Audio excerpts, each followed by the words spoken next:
I've got to put it on. Emergency evacuation procedure. Most of us here will know that we go out of the door to the left and congregate on the front lawn. Apologies for absence. Have we got any apologies? Yes, we have apologies from Patrick James and Keith Wilkinson. Thank you. Any more apologies? I understand Jim's on his way. Right, if we move on to the item 4, which is the public minutes of the meeting held on the 11th of November. Has everyone read and digested and signed these the correct record? All happy? Thank you.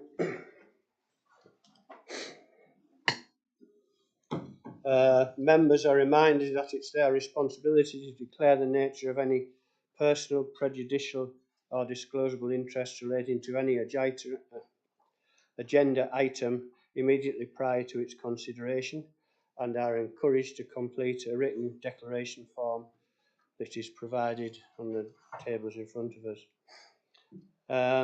If we move on now to item 6, we welcome Gavin Barker to give us the audit report. We also welcome Gaurav now, and thank you for your attendance. I understand you've done a fair bit of the donkey work, and Mary, I don't know whether we've got Mary online or not, but thank you very much. But anyway, Gavin, I'll hand over to you. Thank you very much. Thank you, Chair, and good morning to everybody. We're absolutely delighted to be here this morning to be able to present our audit completion report for the 23-24 financial year, and also our draft auditor's annual report. We'll start with the audit completion report. And the very first thing I'd like to say is a big thank you to the authority and its officers for the assistance we've had during the audit. The audit was started quite late. We know we've undertaken the work in a period when your officers would really want to be focusing on budgets. But we have had the cooperation of Pete, Sandra and the whole team throughout our work, and we really appreciate that, so that we've been able to get in a position to complete our work and be in a position also when we intend to issue an unqualified opinion on the financial statements. We were hoping to sign today, but there's a couple of minor queries just still outstanding that need to be resolved. So we're anticipating that we'll be able to give our unqualified opinion on the financial statements either tomorrow or the day after. And we'll be able to draw the audit to a close at that point. And we'll be able to give officers a breather because it has been intense. We're going to leave them alone for a few months. So the audit completion report is the report that members of this committee consider before seeing the statement of accounts, the final statement of accounts itself, to be presented to you and hopefully approved and signed on behalf of the authority today. The unqualified opinion on the financial statements is the main thing that we report on, but we also point out that we have finished our work on value for money arrangements. So those are the arrangements that look at what you have in place to secure economy, efficiency and effectiveness in the use of your resources. We don't give an overall view or opinion on value for money arrangements. We report by exception. So, and the main exception is if we identify any significant weakness in your arrangements, we would report those and recommendations alongside them. And I'm very pleased to say we haven't identified any significant weaknesses in your arrangements. In terms of whole of government accounts, you're actually exempt from submitting a return for to the National Audit Office, to the Treasury for whole of government accounts. And because of that, we don't have to submit a return either. And the good thing about that is that will enable us to issue an audit certificate and formally close the audit rather than waiting for that to be processed, which on principle authorities can take many, many months for that to be sorted out. We do have wider powers. Clearly, we haven't seen the need to exercise any of those powers, and there are sort of opportunities for local electors to ask questions or make objections to the accounts, and we didn't receive any questions or objections. So I'm going to hand over now to Gaurav to take us through some more of the report, and then he'll bring me back in as he goes through. Thank you, Kevin. Morning, everybody. So section 2 of the report highlights the status of the audit. So it's an outstanding work at the time of drafting this report. Till the time, since the report is drafted, we have completed most of the work. There are just few minor queries which is outstanding. The finance team, Sandra and Claire, continuously supporting us in achieving those results, and then we'll be in position to issue our audit opinion. If you look at the section 4 of the report, it talks about the significant findings till date. The significant test we have already communicated in our audit plan, which in the committee which held on September 24th. There are three significant risks that we have identified during our job. First is the management override of controls. In all the entities, this is something management is always in a unique position to manipulate the accounts. So this is one of the significant risks that we carry on to uh, continue with the work.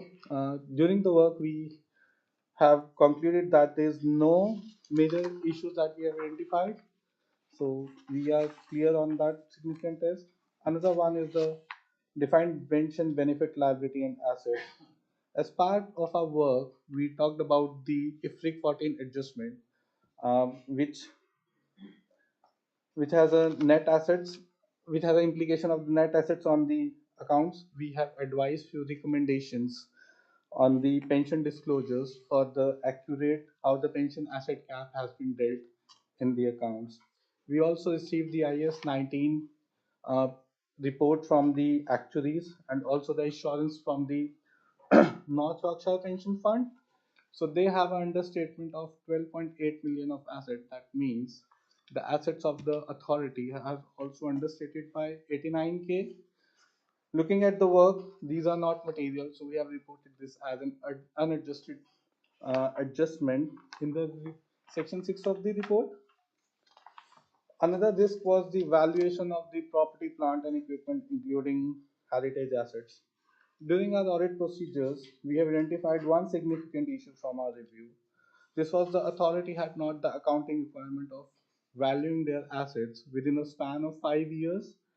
The issue is already mentioned in the section 6 of the report where control deficiencies, and Gavin is going to talk about this. We have carried out additional work around this to ensure that this deficiency is not impacting the value of the assets disclosed in the accounts. So what is the material value of these assets? Is it a material issue, these assets, that buildings and things that haven't been identified? So when we go through the entire fixed asset register with the external valuer and the Peter, so we have identified total assets net book value of 1.4 million, which have not been revalued. But when we further dig down the assumptions, so those looks relevant to us to conclude our workings. Yeah. So the assets value is 1.4 million, which is not revalued. Yeah. Yeah. Before I hand over to Gavin, I would also. Yeah. Sorry, Ralph, just let you finish and then Definitely. Yeah. So before I hand over to Gavin, I would also like to bring some attention on the quality of the working papers and the sets of accounts produced by the finance team. And those were really of very good quality. Looking at the size of the organization, compliance with the SIFA was apt. So the first set of accounts was issued on 21st of January 21st of June 2024, and since the last set of amendments the set that have been issued to us. There were no major changes, just few cosmetic changes, which is helpful for the users to understand the accounts. I would also like to thank all finance team, Sandra, Claire, especially Pete, for continuously supporting us for this smooth process. Yeah, thank you. Thank you very much. Go on, Gavin, you carry on. I just wondered if there was a question at this point, or I'm quite happy to. You possibly could answer it, but it's part of it, yeah. I'm going back to the evaluation of the assets. Sorry.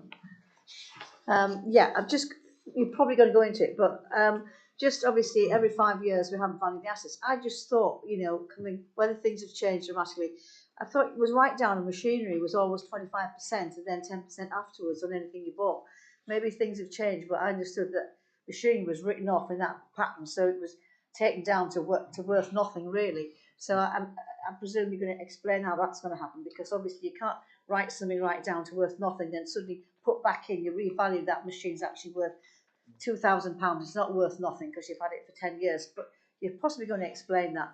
But within that, my only concern, obviously we missed out every 5 years, and somehow I've missed a trick somewhere, I didn't even realise that, but there's obviously a cost involved with that, and do you have to do it, or do you have to external people come in? I'd like a cost on that, because it is, if it's every 5 years, what is the cost? But thank you, you're probably going to tell me all about that. I'll pick Thank up you. that in the next section, Thank you. actually, and Thank I'll tailor what I say to cover the points that you've raised. Yeah. So in relation to what Gaurav's just said, one of the things I did want to point out, just in case it was missed, that we got the pension fund auditor assurance in good time this year. In fact, we got it about a month after it was received by the previous auditor for the previous year.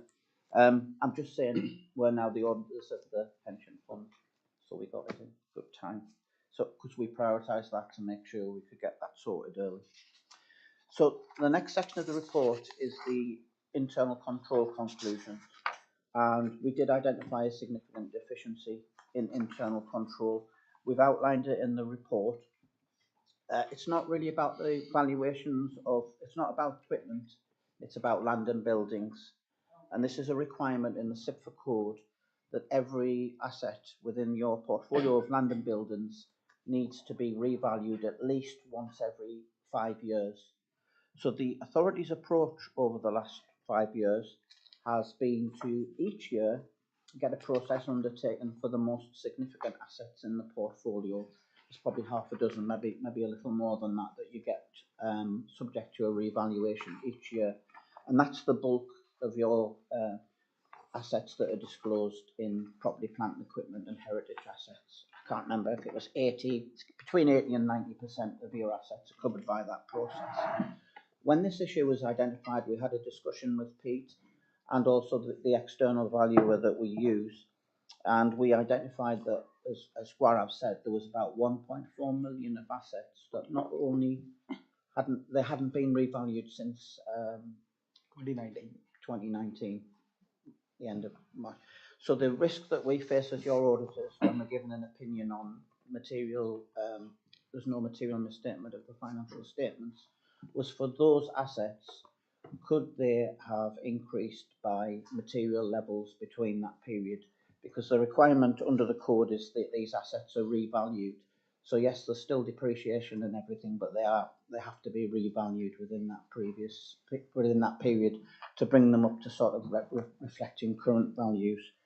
We've concluded that it wouldn't have led to a significant or material error in the financial statements, but we have made a number of assumptions in reaching that conclusion. So it is a really important thing for the authority to take forward, which is why we've called it a significant deficiency in internal control. It is really important that that's addressed going forward. So not only do we suggest that the revaluations are undertaken on those assets next year, so they're brought up to current values, but also that you think about how you do the programme going forward. Because one opportunity for those assets is not to wait to do the sort of less significant ones every 5 years, but for the valuer to do some kind of desk-based exercise each year to index link those valuations, so that there is no risk of material misstatement at all in the financial statements. So that's the thrust of our recommendation, which has been accepted by management. It's clear to me that this was an oversight, that good arrangements are in place around everything we've looked at within the work on the financial statements, but this was something that was an oversight that was missed. So it is really important to address it, and everything's in place to do that. The authority has to pay for an external valuer each year, and it's not an additional cost, this. I think it's one that's already been factored in this process. So hopefully I've picked up your questions there. Sorry to come back. Oh, it's just Mark, you just asked me a question actually.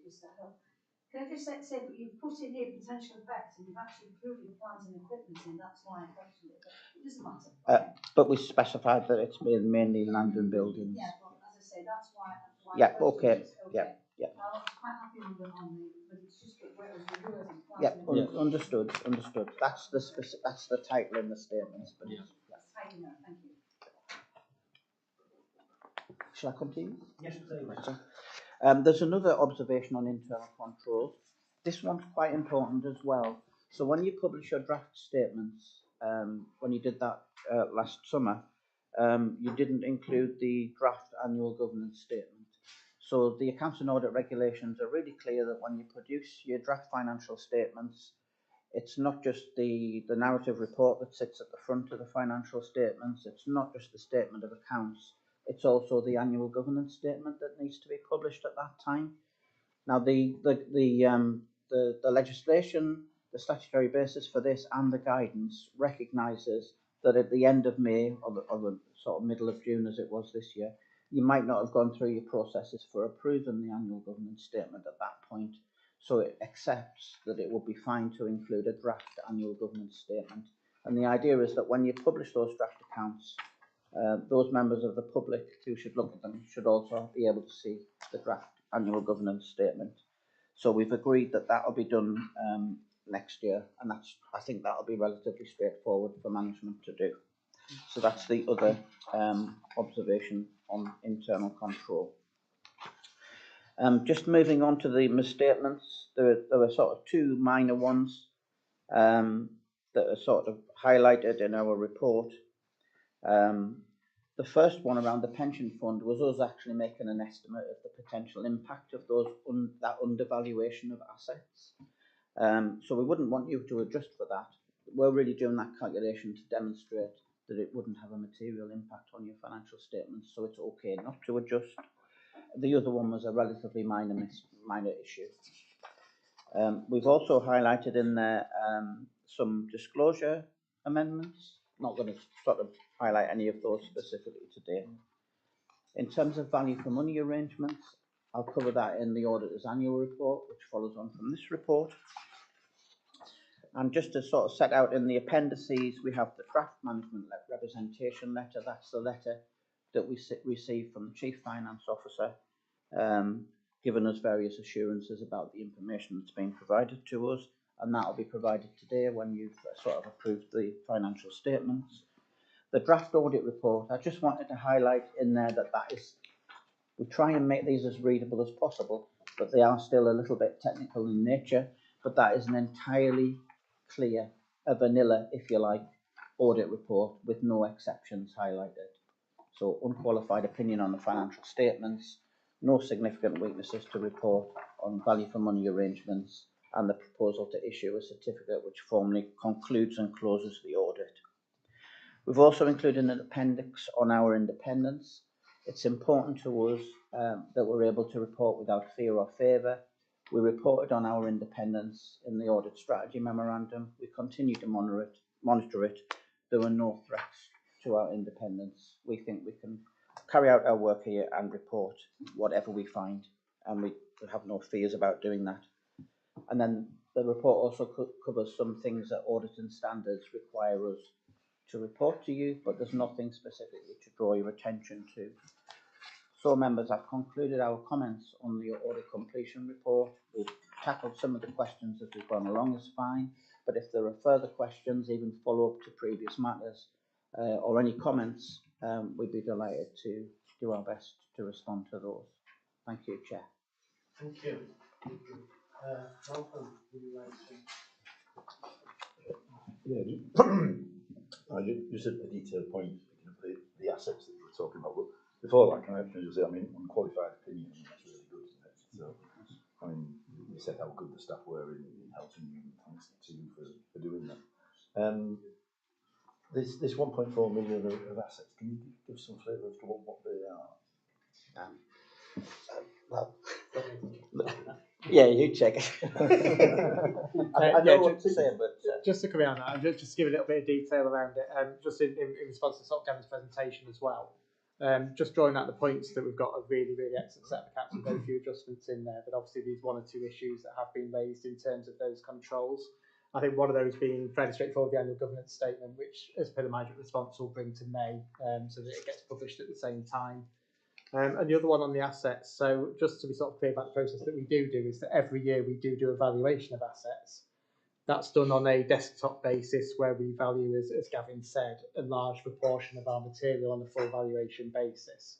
So when you look at it, actually, we haven't done 100% of our assets, but we've done about 80 to 90% of them on a full valuation basis. There's a small amount left that we haven't done. Certainly in these standards and everything, every 5 years, you have to get that full valuation done with. We use Align as our valuer. So they do that valuation every year, and then every 5 years they ought to do the full one. And certainly I hold my hands up in terms of the control, in terms of not recognising it was this year and thinking it was next year when we've lined them up to do that piece of work. So they will be doing that as a part of 24-25 accounts. Working with Gavin then, as we identified the issue, there was this small element of assets that we hadn't valued. So the value of that is 1.4 million. Just to be certain, that 1.4 million isn't the adjustment that's missed, it's the value of the assets in the balance sheet that we hadn't done a full valuation for. And quite a few of those are things like pieces of land underneath toilet blocks, things like that, that don't really change value very much at all. In fact, they stay as pieces of land, but our valuer could work with us to actually say over 5 years, those kind of small scraps of land don't really change value. So in reality, actually, when it broke it down, the couple that of assets in there that really we ought to have valued over that 5 years are a couple of our more significant car parks, such as Thornton the Dale and Hutton the Hole. So there's a couple of car parks there that we hadn't valued in 5 years. And it boiled it down really to just one or two of those more material assets that could have moved. But working with Gavin and the valuer, we were able to get that assurance that actually it was unlikely to be a material issue with those, and that we could do the full valuation for 24-25 to provide that assurance.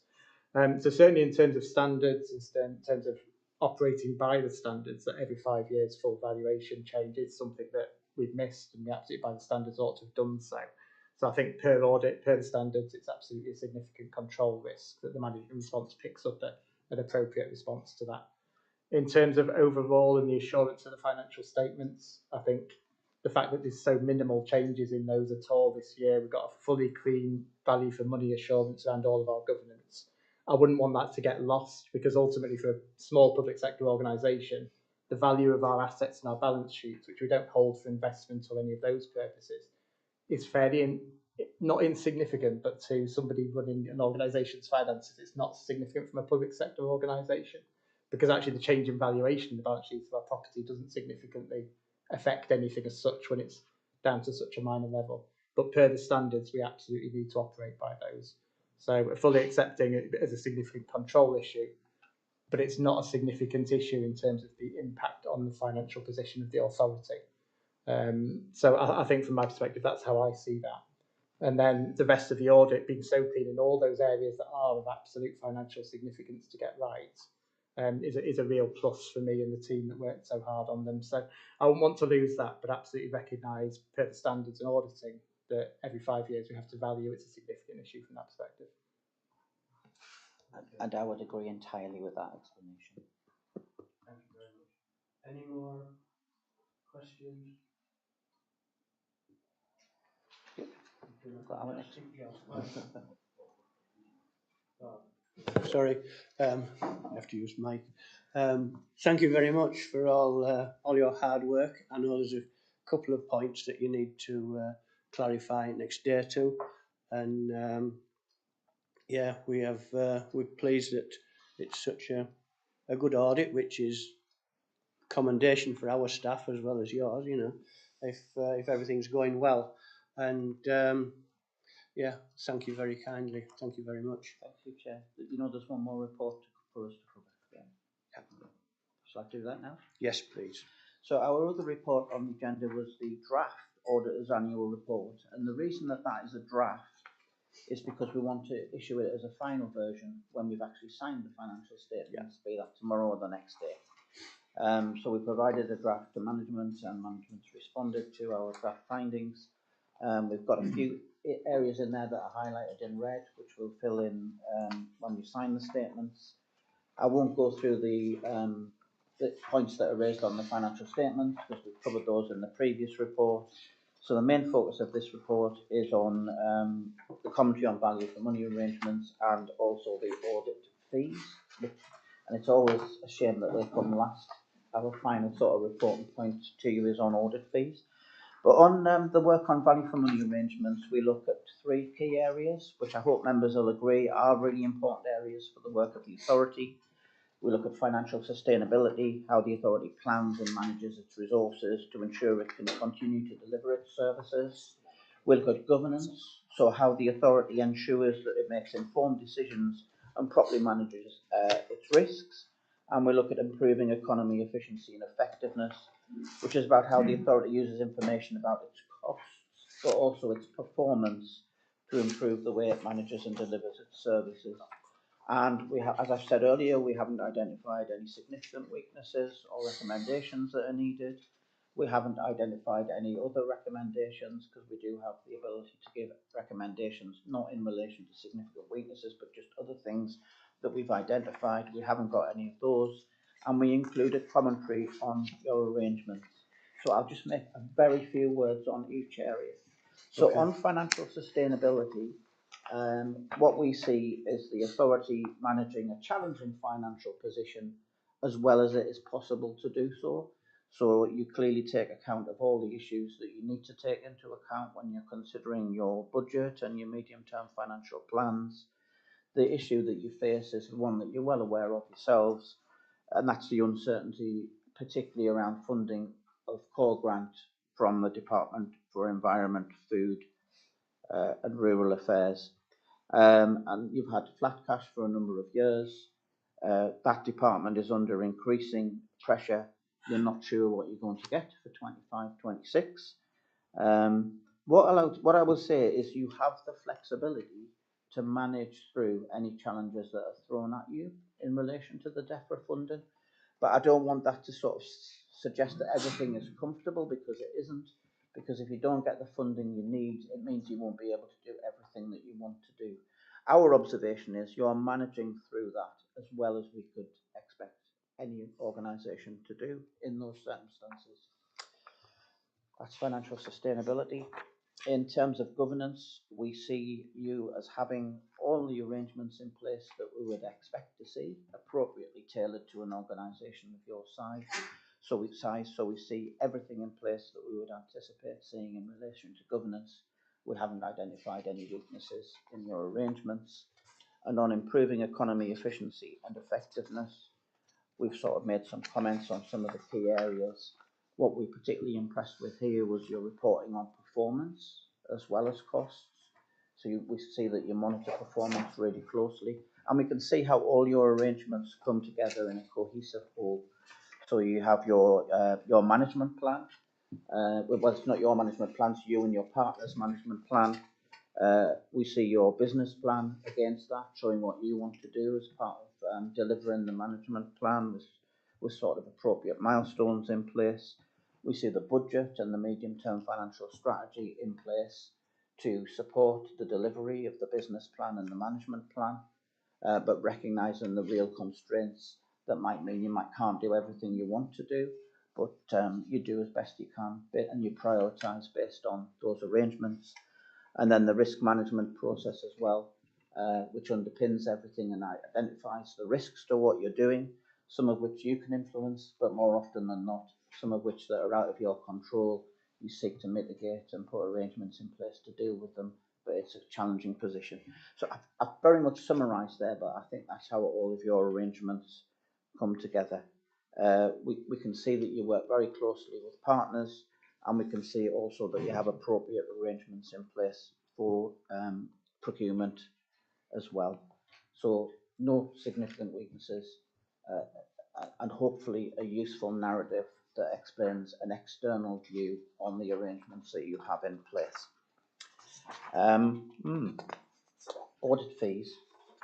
We've highlighted in the report our audit fees. They're on page 23.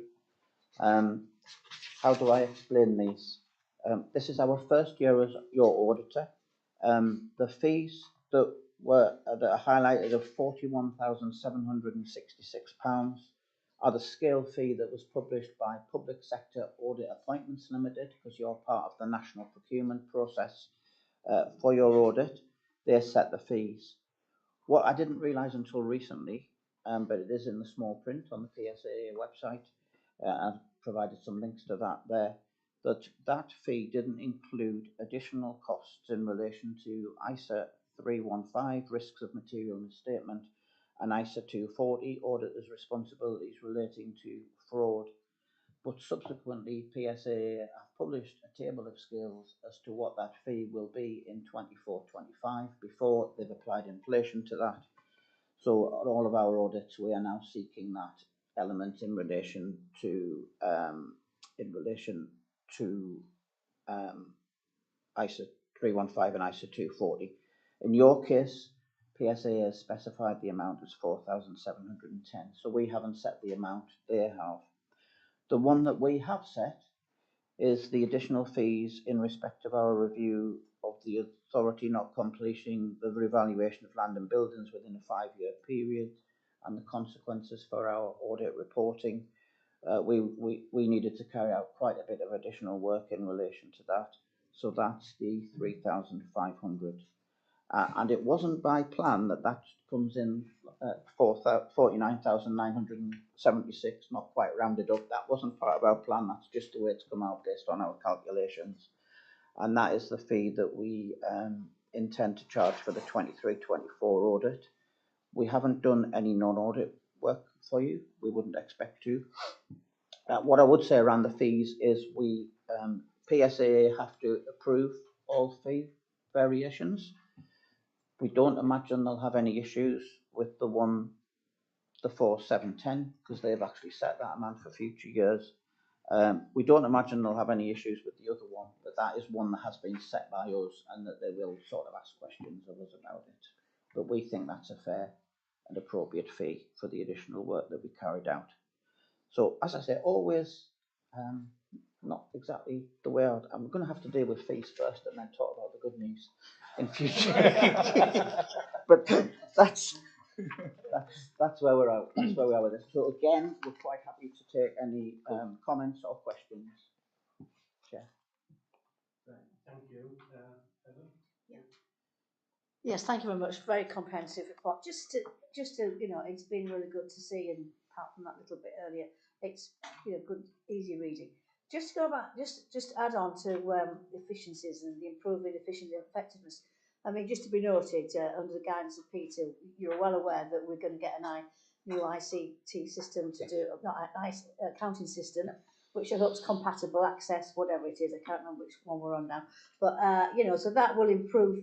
I'm not suggesting we've got anything wrong, but it should make it a much plainer way of going through from inquiry all the way to invoice and payment level. So that should help for efficiency. Yeah, I mean, I'm not sure it should be noted in here, but just to say, hopefully you're on board with that, and it makes it easier for you to deal with accounts if it's part of. It's obviously a well-established accounting system, which I'm sure that you've talked about. Thank you. Thank you. I'm not sure if this is the place to mention it, but whenever there's a new accounting system, that is one of the things that could give rise to an additional fee because we have to look because I didn't. I think you found out. Sorry. Thank you. Any more comments? Could I just ask one? Say these additional fees. Are the fees going to go up every year? Or are we on a statutory fee for the next 5 years, which is your time in charge? I haven't really looked forward to 24/5 fees very much, but I know the two first elements in that table will be there in 24/25. I think I'm right in saying there's an inflation factor being applied to that year as well. PSAA publishes everything on their website. I haven't looked that closely, but I think fees will go up in 24-25. I'm not sure what will happen after that. Right. But there's always the potential for additional fees if there's something new comes up. Yeah. Okay. Thank you. Go on, Pete. I think on the PSAA have announced that they're expecting the fee to be roughly around the same amount as it is for this year now, that 49,500 or so. So that's the current proposal. We'll see, obviously, next year when the fees come forward what that looks like, but that's the current expectation I've got, that it will be around the same amount as the final fee proposed this year. Next year will be the same. That's the current expectation from PSAA. I had seen that figure somewhere that had been posted, but I didn't know for sure. Jane, please. Thank you. Is the authority warned beforehand? Sorry, is the authority, when there are additional fees, do you come and speak to the authority first and give them an idea of what this will cost, or do you just give it to them at the end?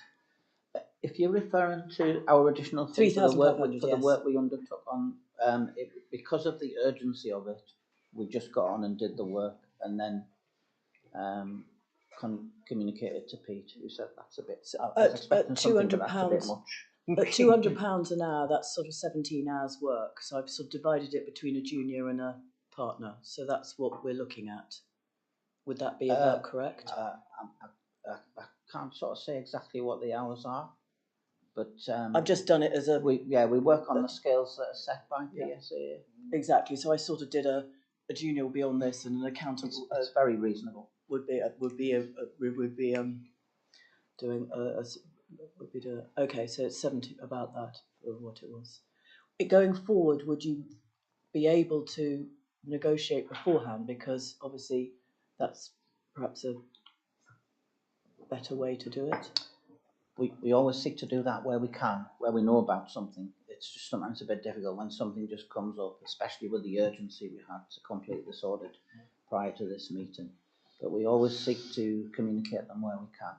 Of course, the fee levels, the rates and everything are higher now under the new contract than they were previously. So our fees do seem a little bit more to people. Pete's not the only one who's had that reaction when I've talked about additional fees. It's a really good question, Jane. I think in terms of just that in terms of this particular issue, it came up literally on the day that the opinion was going to be announced, that the actual issue was detected. So it was right at the very, very last second to resolve it. But I think absolutely it's a really, really good point that we should be trying to be on that initially in terms of those extra fees before we do get that work carried out. So that's something we'll hold you to task on to some degree. And we'll now negotiate now. And we still have the option to, the SAA will look at any of those additional fees independently, and we have the option to feed into the other side of that for them to decide objectively as a central partner. So we have the opportunity to do that. We have done it once before on additional COVID costs with Grant Thornton, I believe, which we managed to knock back. So we have managed to do that before where we think they're unreasonable. But in this issue, came up very late in the day, and there was additional work for the auditors to do. So there's just something to look at there. But yeah, it's a really good point raised. Thank you. Can I just add, Chair, that the reason it came up so late wasn't because we hadn't been sort of getting on with it. It's because we'd been waiting for a response from the valuer, and that response, we thought there was going to be some explanation for this, but there wasn't. No. Thank you very much. Any more questions? Thank you. Thank you. Thank you. Can I just say, Chair, that I'll stay for the next item when you consider and approve your accounts, and then I'm going to leave. But I think where I was intending to stay, probably just move to the back of the room. Okay, well, thank you very much.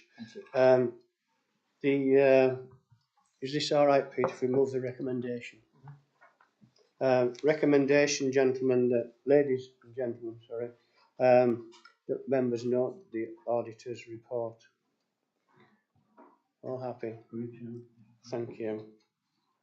Well, thank you very much, Gaurav and Gavin and Mary, if she's online.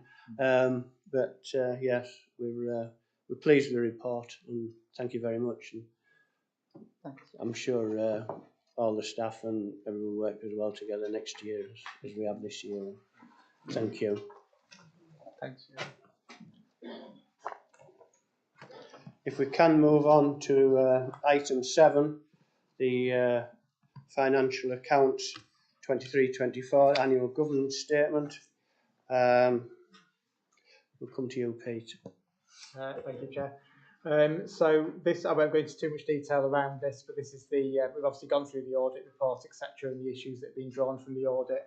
And this is the statement of financial accounts, the annual government statement and the letter of representation that have been referred to previously, which are there for members to approve today. Quite often we bring these to NPA for approval. We're bringing them to FRAS this time because of the timing of the backstop date, which is the 26th of February. By which all accounts need to be provided with an opinion. So we're bringing it to FRAS with the timing of that. And in terms of just the accounts themselves, just to reiterate that the fundamental numbers that we brought as draft management accounts in May 2024, that the numbers remain unchanged from that. So the amendments that we've seen in the accounts have been a couple of misstatements, minor misstatements as referred to already. A few small changes just in small technical elements to make the accounts more readable, sort of helpful little bits of guidance from the auditors. But the fundamentals all remain the same, and the draft accounts that were published in June last year fundamentally remain the same throughout the notes within that. There is one small amendment to the set of accounts on the agenda that I'd just like to make, which is just a sentence on note 18, which is on page 99 under members' allowances. The end of the sentence on there says with special responsibility allowance to be classed as expenses. That needs to be removed in the final version. So it's just an element of wording that needs to be taken out. And that's just something that's come up in the audit in the last few days since publication. So it's a little bit of wording that'll be removed on the final version. But no change to numbers or anything of that sort, just an element of wording. In terms of the, I've mentioned already about during Gavin's item about my responses on the management responses to the 2 issues that have been raised, so I won't cover those again. But I do want to make some thanks to Sandra, who's done an enormous amount of work to produce this document and accounts. The bulk of it falls to her, so I really do want to reference that.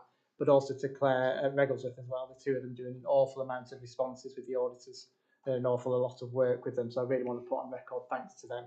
And actually, it's a really, really good, clean set of accounts with just 1 or 2 sort of issues that have been raised. And I really do want to sort of make that point as well, that there's so few amendments to this set of accounts compared to that set of draft accounts that were published in June.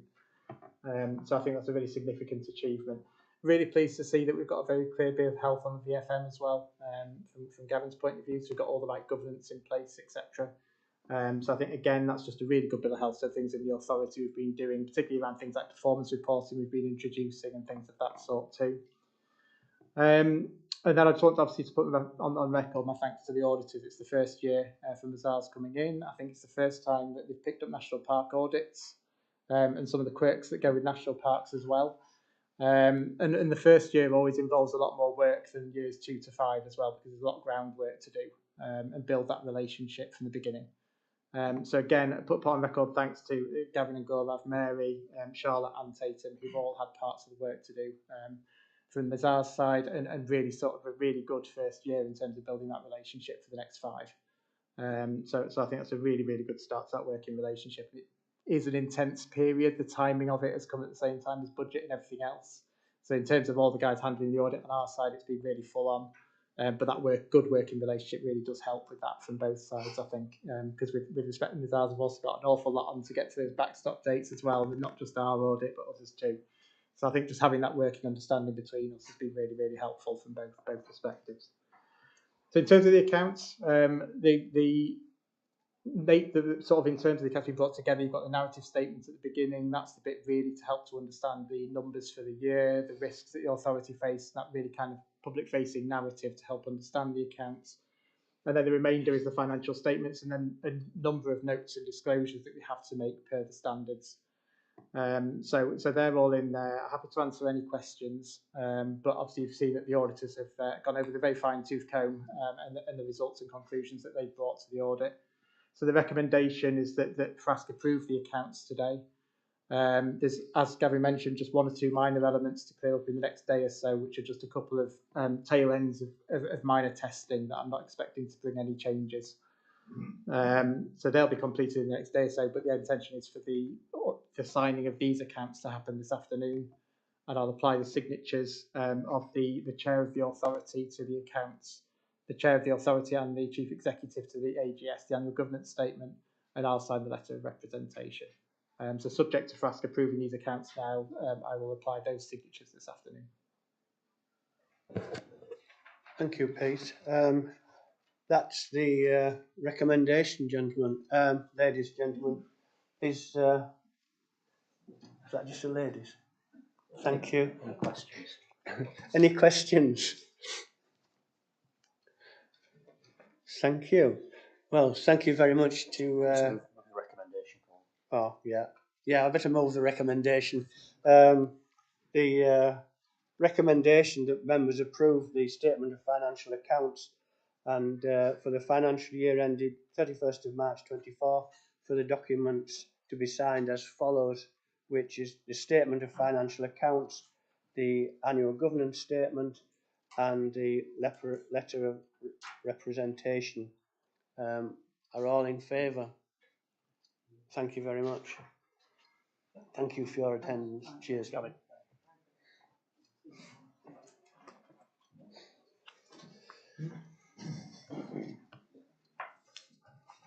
Right, thank you.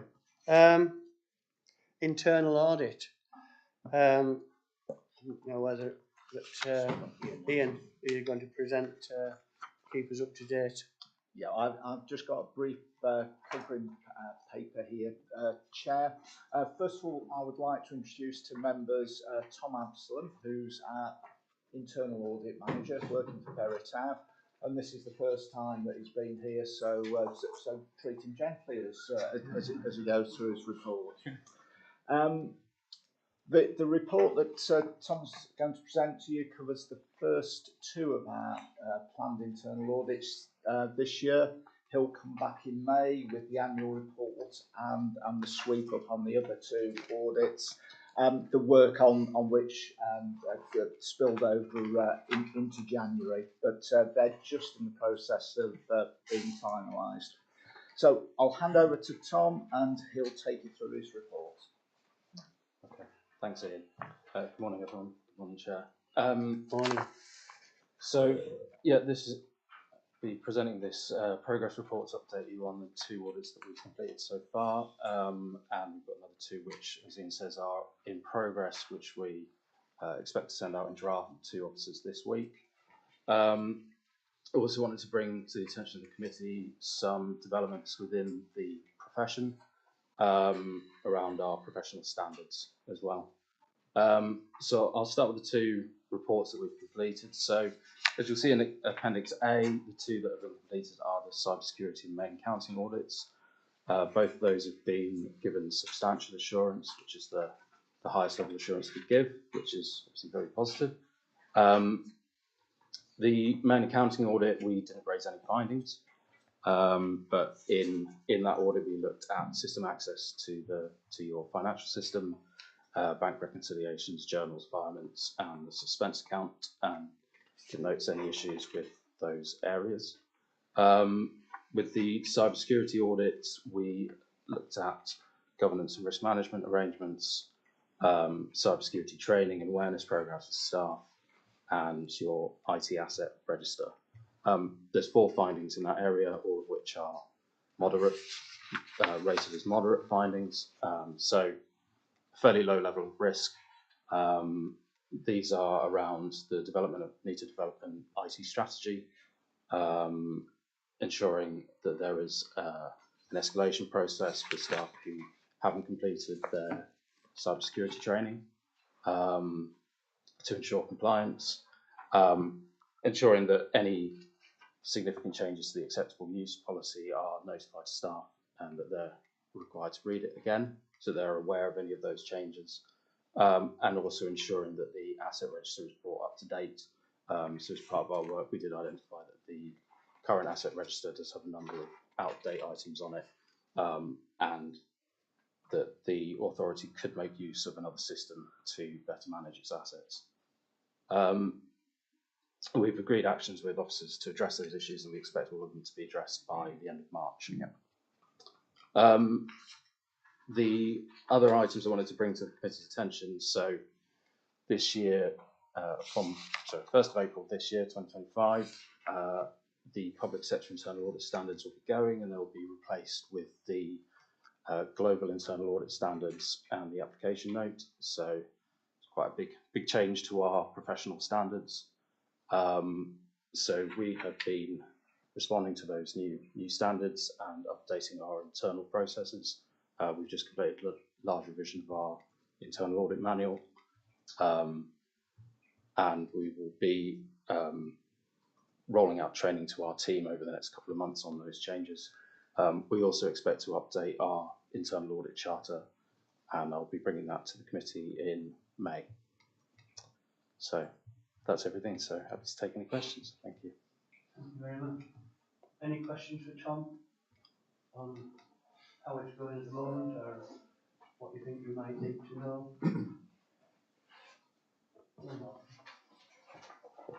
I would just say all seems to be going quite well. Seriously, so it's very pleasing, isn't it?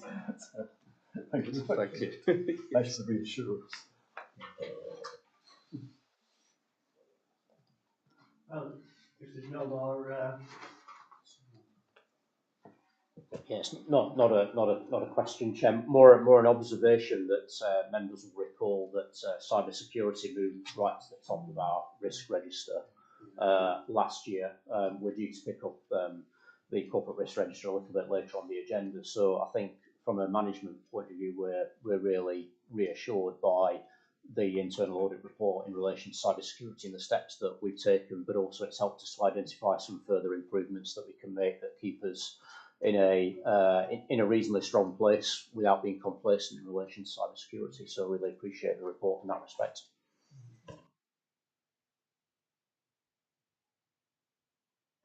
It's key to everything. I mean, and councillors, North Yorkshire councillors, we frequently get briefed on it and we tested, get these fake emails. You've got a £20 Amazon thing and oh yes, caught out, black mark. But again, we still remark, even in your personal life, you've got to do that as well, haven't you? So we could do something online, couldn't we? Could we not do a meeting teams, like update meeting online for members to see, just make everyone a bit more aware? That would be a good idea. Thank you. Any more comments? You've silenced everybody, Tom. Thank you very much. The recommendation at the moment, members note the contents of the internal audit progress report and make any comments they wish to. Everybody happy with those at the moment? Thank you very much. If we can move on then, thank you, to quarterly performance scorecard, and we have to welcome Kate Clark. We will go easy today if, as it's your first one, and we'll take it as you say it. Thank you very much. Thank you very much, Chair. Yes, so I'm Kate Clark. I'm the new Performance Management Officer for the authority, and I'm here to present the latest quarterly performance scorecard for review. So that's Q3 in the year 2024 to 25. The scorecard provides officers and members with an ongoing assessment of the authority's performance measured through a series of key performance indicators. And the latest scorecard is in Appendix 1 of the report. So the main points to note, I'll just highlight the areas where things are underway but behind schedule. So I think similar to the previous quarter, Q2, in Q3, we are seeing some slightly lower figures in social media reach. Though this quarter, 2 out of the 3 indicators were positive. So engagements were up on the same quarter in the previous year, and video views were hugely increased by about, I think it was over 400% on the same quarter from the previous year, thanks to some volunteers who are doing excellent content. impressions are down compared to the same quarter of the previous year. Some of the reasons for this are we're posting fewer organic posts, which are those that we've posted ourselves, and undertaking more paid social media activity, but historically we've never counted the paid activity. And also there was the festive season where there's a lot of more competition for posts as well, as the general public are posting more and other organisations as well. So 2 out of the 3 indicators for social media were positive. The other area where we're a bit behind is Section 106 spend. We now have 28 projects underway, which is good because the target is 26. However, the spend is below target. However, the time period for funding isn't just the annual year. There is scope for rollover as well. And the final area where all 3 indicators were underway but behind schedule were volunteer days, hours, and the number of active volunteers in the quarter. However, it's noted in the report that the way volunteering is measured may change as part of a forthcoming volunteering strategy, which may better reflect the ebb and flow of volunteers across our different projects.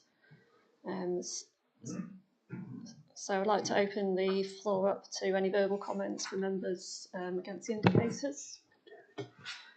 Thank you. David, you have a comment? Just a brief question, Kate. Is all the Section 106 money allocated for particular schemes at the moment, or is there some that is unallocated? Pete, would you be able to speak? Might be an easier question for Bryony to answer, who's sat behind you.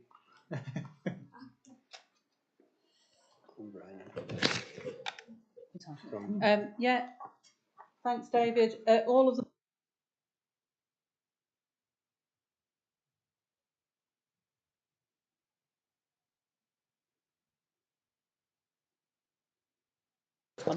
it's the landscape and ecology pot of the Woodsmith Mine, Section 106. So the money is allocated, and a lot of the work is done over the winter period. It's a lot of woodland work, woodland management, peat restoration, hedge projects, that sort of thing.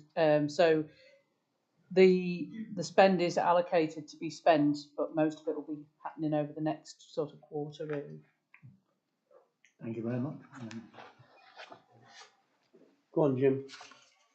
I was just picking up volunteering and health and well-being, which is sort of 2 sides of the same coin, as far as I'm concerned. I'm not sure that. I think to me that is an indicator that we need to have a look at this quite carefully to make sure that we've got the offer right and to make sure that we're counting the values right. I mean, I don't think that's for here and now, but I just wondered if we had any comment on that in the pipeline, as to how we could boost volunteering and make, in the experience that we've had, volunteers are some of the biggest beneficiaries in terms of health and well-being as well. Are we tying those things together as well as we could, or are we going to look at it? Yeah, I'll perhaps say a few words and then bring Ian in. We've had a couple of discussions in this forum before on that particular KPI, which, as you say, Jim, we track because it's a useful indicator of our output, if not outcomes, in relation to health and well-being, and also because it's quite possible that in the context of the Protected Landscapes Targets and Outcomes framework, but volunteering will be one of the indicators that's measured consistently across protected landscapes. I think Ian's raised before some questions and challenges around the nature of volunteering, which has changed post-COVID, and how we follow all of that. But like you, I do think it's a useful indicator over time, and clearly demonstrates that there is some decline in terms of volunteering for the National Park Authority, which we need to take a look at. So I'll hand over to Ian. And agree with what Tom said, and mindful of this, we'll be coming back to you later this year with a new volunteering strategy. Our previous one is about 4 years old now. and it's feeling a little bit long in the tooth. And I don't feel it really matches the way in which we're very much project orientated. And so that I do feel the volunteering strategy needs to reflect that. And I also feel we need to do some work about around the volunteer journey and what do volunteers get out of this, particularly in terms of skills development, which is an area we haven't looked at all. So we'll be coming back to you later in the year with some plans to properly address this. And as a precursor to that, we'll be doing a volunteering survey as well to get some feedback direct from volunteers. If I just, thank you, Chair. The purpose of the scorecard is to highlight things we need to look at, and that's what we're doing, so look forward to that.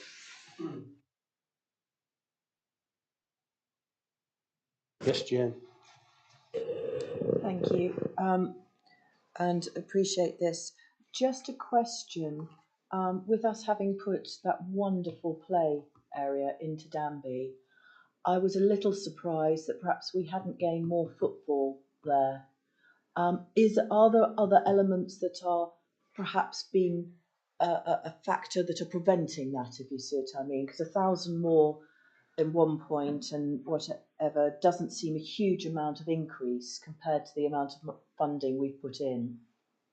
So I was wondering if there's any thoughts that whether there's an alternative barrier, maybe not enough car parking, or I don't know. But I was just wondering whether there was any thoughts on that. Joel, would you like to update us? Yes, I mean, the figure that is reported in the scorecard, in effect, starts for the whole year. Now, if you cast your mind back to April, we had Easter. The Easter period was actually in March. April was atrocious for weather, and the playground itself didn't open until June. So, as the indicator, the disaggregated figure at the bottom indicates, there was a negative performance of visitors during that quarter compared to the year before. I've disregarded the first quarter. Yes, and then if you look at quarter three, you'll see that there was an 11% increase on that previous year. So things are moving in the right direction. I also consider the fact that it shouldn't just be seen as a play area specific. I mean, that's obviously a kind of key development there, but other factors that we have been implementing throughout the course of the year are only just starting to put into place. Obviously, the new cafe operator, I think, will change the reputation of an issue which has been reported to members and officers previously. The car parking situation is now a lot more stabilised in terms of the overflow car park, and work to ensure that that is available whenever it is needed, and certainly that had a lot of usage during the summer. And the car park itself has now been resurfaced in places and relined with the extra places that are attached to it. So I certainly feel that we've put in place all the things that we need to do. It's now a case of continuing to promote the centre and the offer that it's got. And I'd certainly be looking to see a continued substantial increase on previous performance as we go through the course of this next year. Thank you. Thank you. Any more comments before Joel? Christine? Thanks, Chair, and thanks, Jane, for raising the point about Danby, because I was going to ask around that as well. I'm encouraged that overall our targets are being met. I guess the overall question that raises for me is, are we giving ourselves stretching enough targets?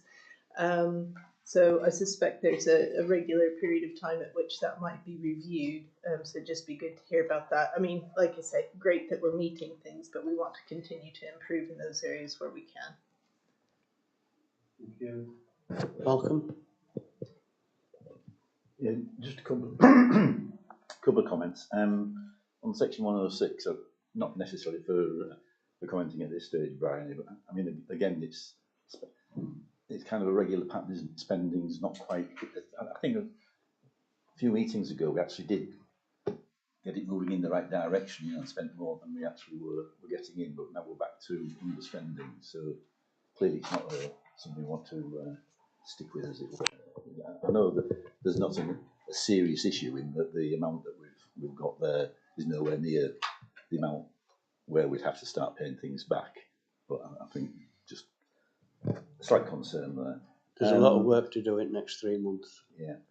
On the volunteers, I mean, I think it's important, as you say, that we monitor this. But the basic question for me is, I mean, it's clear it's up to the people out there to decide whether they want to volunteer or not. And there's some things we can do about that, and there's some things we can't. COVID affected things. I mean, Ian, before, I mean, I know you said that you were doing some more surveys of volunteers, and you know, we're getting another strategy coming along. But I mean, what's your gut feeling about why, given there's been a reduction because of COVID, are things picking up? Are they picking up because of the things that we're doing, or because there's just more people out there volunteering? Is there much more that we can do, or what are the main things that we need to be doing There's undoubtedly to change things around? You know, what I'm really asking is, to what extent is it the world out there that's affecting it that we may not be able to do a huge amount, and to what extent is it things that we can actually, within our remit, to make better, as it were? I mean, I think that's a good question, and we don't act in isolation in the volunteering arena, and there's undoubtedly more and more demand for relatively fewer people out there volunteering. I think we have certainly changed the way in which we count volunteering, and so whereas I think if we went back 10 years, in my view, we were overcounting, and I think we're probably fractionally undercounting. But so I'm content that this is a representative picture. I think we have not closely aligned the work of the or closely aligned enough the work of the volunteering team with specific projects, and that's something we definitely need to address and put more effort from the team focused into developing volunteering around particular projects. Volunteers are certainly saying to us it's more expensive for them to volunteer, it's more expensive for them to run the vehicles and to travel, and that is undoubtedly a factor in somebody who might have volunteered 3 or 4 times a week might decide they're only doing it a couple of times a week now because of the expense involved. And while we pay some expenses, it doesn't cover the cost of running vehicles, and we've put all sorts of initiatives in place to try and mitigate against that, but it doesn't change the fact it costs more to run vehicles. I think what people are looking for from volunteering is definitely changing as well, and as I mentioned in my answer to Jim's questions, a whole set of people who are looking for volunteering to very specifically develop their skills and develop their career. That's not something we've particularly tapped into, and I think we probably ought to, although inevitably that means you're going to have volunteers who dip in and out more, whereas in the past we've relied on a core of volunteers who come week in, week out. So I think there's lots of moving parts to this, one of which is definitely our changing requirements. So we'll do our work and come back to you, but it is interesting. Yeah, I mean, the only other comment is that there's obviously a wide range of different sorts of volunteering, and is the reduction in any particular one? You know, I mean, some of the volunteers is the family groups, and others are the older age groups, and others are the ones in the middle. Is the reduction in any particular group that's observable, or across the board, or? No, I mean, I think if we're compared to where we were a decade or more ago, we have less VR activity, but we've voluntary ranger activity, but we've honed our voluntary ranger activity much more around, well, what do we need to have happen on the ground? We have got a good number of older volunteers who volunteer less than they would have done, so that's certainly an area, but of course it'd be completely inappropriate for us to not engage with older volunteers simply because they do less now than they could do. The effort we're putting into younger volunteers we have a really strong percentage of our volunteers are under 30, but what we find is there's a really big drop off at that point, and then it picks up again as they go into their 50s and 60s. And in some ways, I'm not too bothered about that, because people in that age group have just got different priorities in their life, and so that the work we're doing around younger volunteers, knowing we're probably going to lose a good proportion of them, that's a bit of an act of faith that they're going to come back and volunteer, if not for us, then for somebody else when they have more time later in their life. So in answer to your question, I think we're putting a greater emphasis on younger volunteers, families, young rangers, which is fantastic, but the drop-off rate, just because of life, is higher than if we concentrated all our efforts on 50 and 60 people. Thanks, Ian. Heather? Yes, really to say that, I mean, it's great, Ian, that you're saying you've got some younger volunteers. I mean, just to note that I'm involved with several different charity organisations, Capcut Schoolroom, the library, the tourist information, say, in Great Ayton. And seriously, it's getting more and more difficult to get people to volunteer. And these are generally the older ones. You do get some of the younger ones doing it towards some sort of educational, standards or whatever. But, I think national parks do really, really well, particularly when people have to travel. And as you make the point, as you're getting older, they're travelling, and people probably don't want to do their own gardens, rather go help with the national park. Probably doesn't go down too well at home. But I mean, I think you've done really well with that. I'm reassured now to know that you are engaged with young families and things. But whereas at the other end, you've got it's people retiring looking for something to do. I'm not going to gender bit, but we get a lot of people, and then it's keeping them stimulated. And I think what the national parks do is very, very stimulating compared to going dusting some books in the library type thing. But again, I think we do better than some other areas, really. And, whilst we can always keep moving on, it is getting it out there. And, it's a challenging time for volunteers, and more people are being asked to do things that were done by employed people before. Thank you. Just a comment, really. Thank you.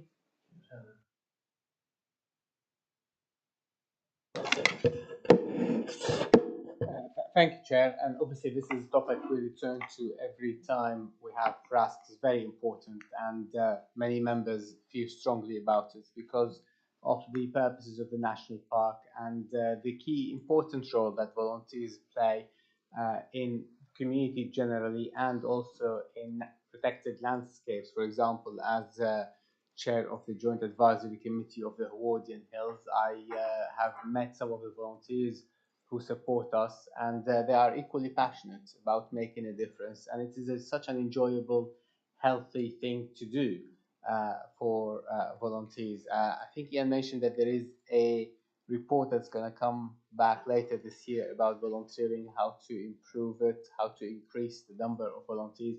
From my experience as someone who had started and run a charity that was reliant on volunteers, my experience has been that the most effective way in getting volunteering might not necessarily be to target people asking them specifically about volunteering, but by promoting the offer as a whole, as an organization.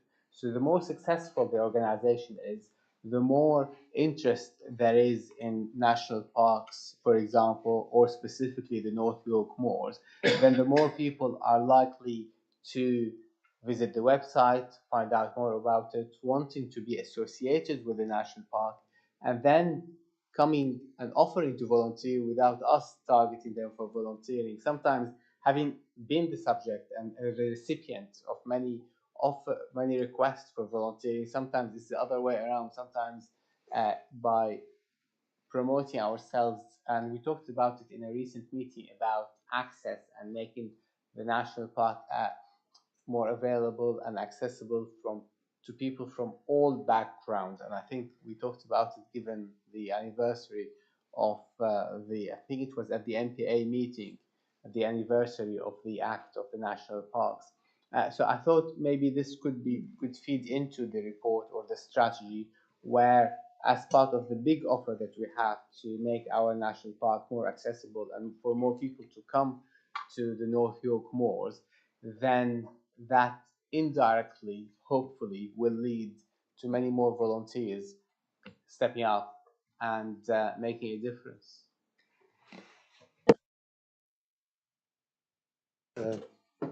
Just a question to debate, or is it possible within our remit to reimburse volunteers for their car running costs in terms of petrol? Oh, sorry. Yeah, we do at the moment, David, but we pay about 25 pence per mile, which doesn't really, it's a token back. It doesn't cover the running costs of running the vehicle. Thank you. But we'd struggle to increase that substantially. We do offer more for those who car share. Okay. Jane? Sorry, mine's just a naive question on understanding the data. Under health and wellbeing events, I'm just wanting to ask two questions. One, presumably those numbers, are they people who attended each of these?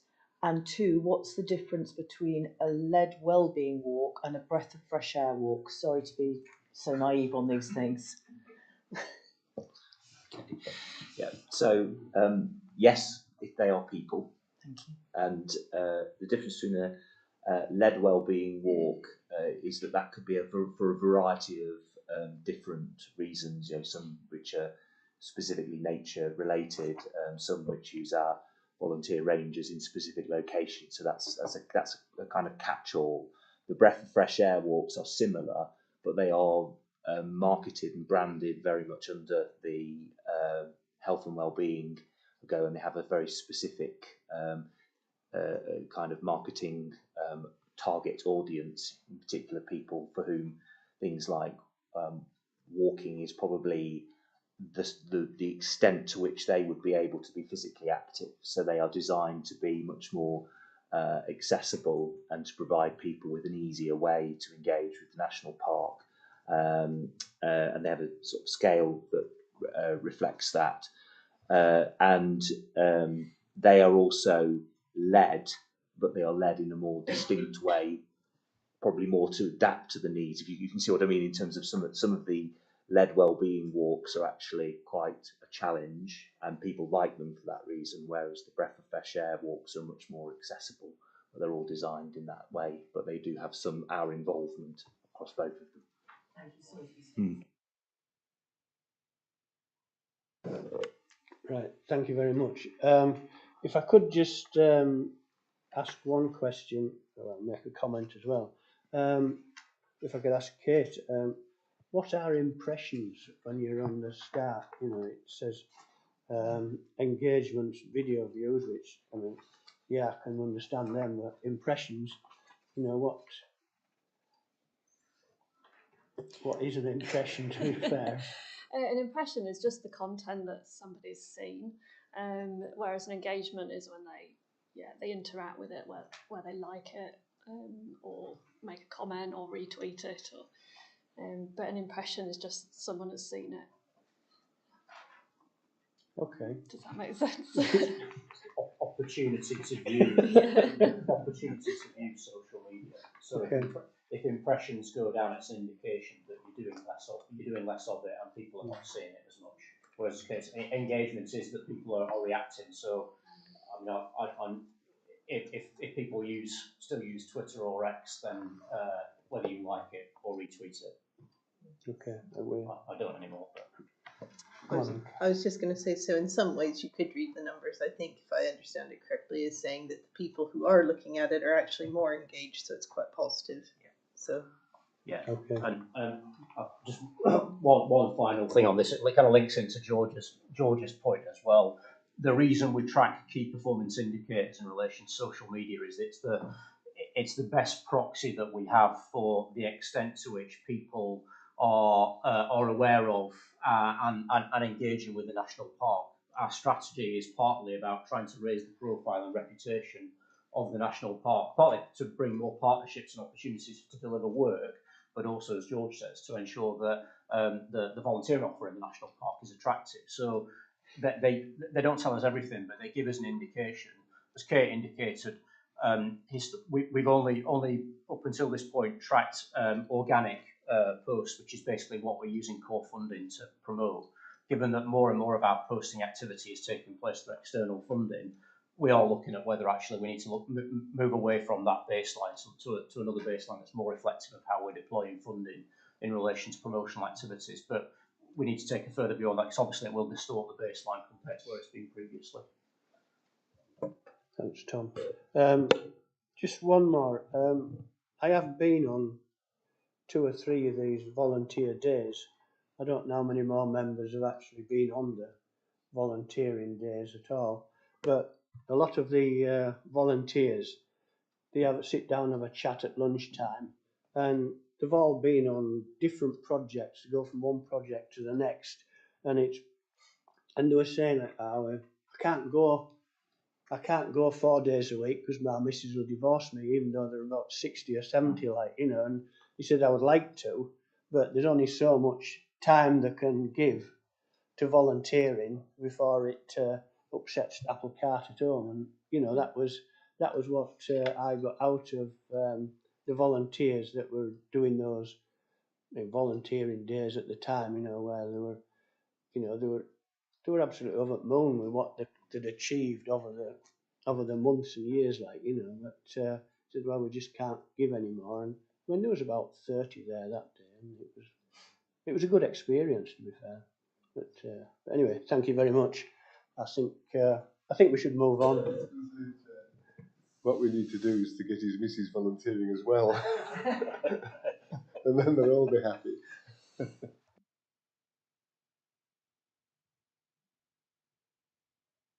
Sorry, thank you, Ian. Recommendation that members note the scorecard. Thank you very much. If we can move on to item 10, Q3 financial update. I believe that's you, is it, Pete? Yeah, it is, yeah. So just in terms of the update, so just a few points to kind of draw out from the paper. At Q2, the forecast was we were going to have a 23k surplus, and at Q3 that's increased to 83,000. So it's £60,000 increase Q2 to Q3. That's for the outturn for the year. Just one point to note on the report, because there's so many reports and full-on audit through January. The actuals actually run to the end of November, not December. And that's just because of the time in the timescales to be able to run December's actuals into the report. So it's a slight break from what you're used to, but the forecast is still the one that is to the end of the year and done in the normal parameters. So the actuals are actually to November in the report. In terms of just highlighting a few risks in the report as well. So we've got 83k surplus, which at the moment we're not proposing to redistribute because of a couple of particular risks around income. So car parking has been a concern all year at times, particularly at Q1 we had a dip in car parking which we reforecast. And currently you'll see from the figures in there that we're still tracking just under in Q3.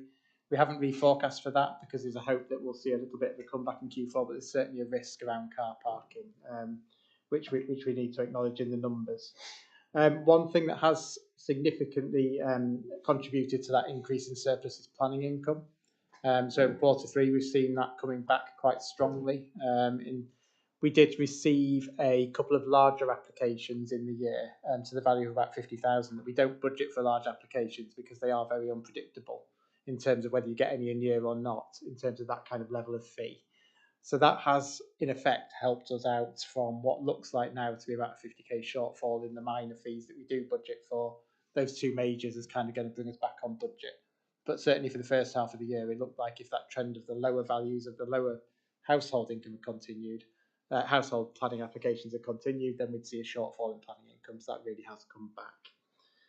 The other one around is investment interest. Just want to highlight that one. So you'll remember in the MTFS we capped that at, in terms of 24-25 at 2.5%. We are currently got good cash balances and we're seeing interest rates remaining quite high. So there'll be a good sum to go to reserves, probably estimated at the moment at about 250,000 at the end of the year from that. But in terms of the actuals to date, we've not moved the reserves to date, so you'll see in the actuals to date in the report, investment interest looks like it's a long way ahead, but at the end of the year we will move that out to reserves, so that will come back in. A couple of other elements as well. So we've seen in terms of getting some of our core resources funded from projects, and also things like biodiversity net gain income as well. That's a little higher than budget. So again, that's contributing a little bit more to that additional surplus, that we're seeing some additional external funding coming in to support some of those corporate functions. So that's good news that we can take into next year's budget as well. And then the rent reduction negotiated at Danby Lodge as well. So that one's also in the numbers. And then to a few of the smaller level savings within there too. One, to mention vacancy factor. So we've mentioned that I think every quarter so far this year, that's been tracking low because we haven't seen a turnover of staff in core funded roles.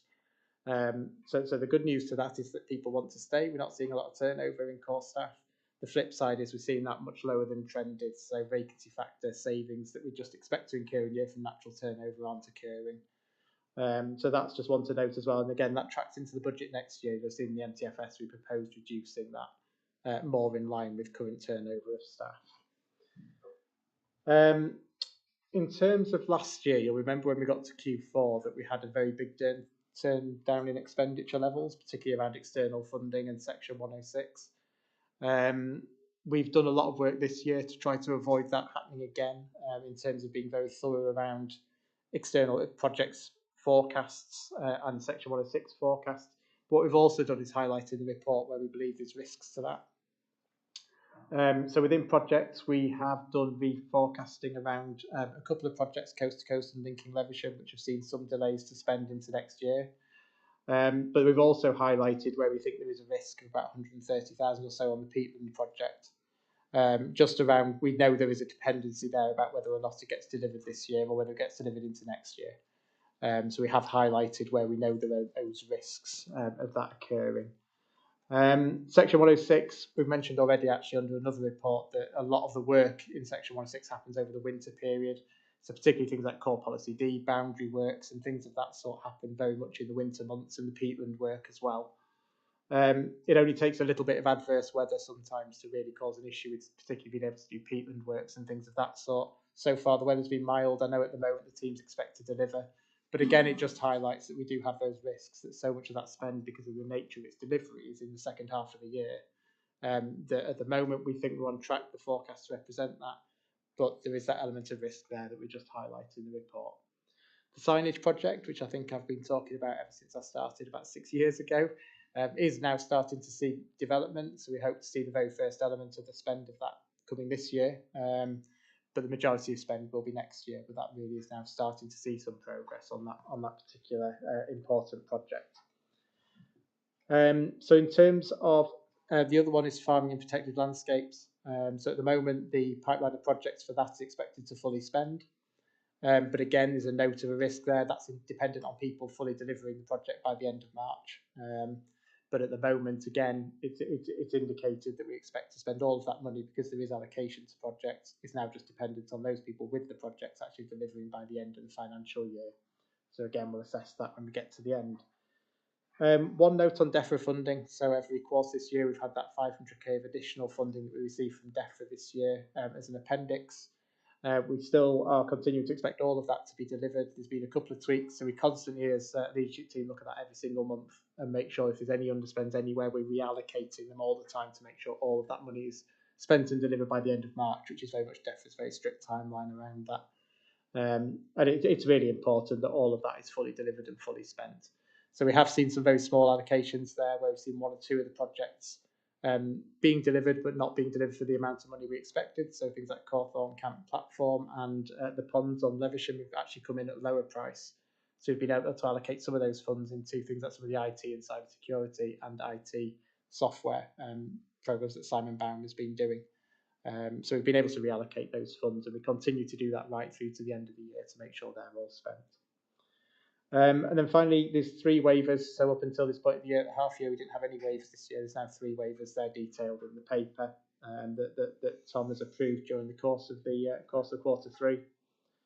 And And that's it from me. So hopefully we have done the work to avoid the issues we saw last year. We've highlighted where those risks are, where we might get delayed spending.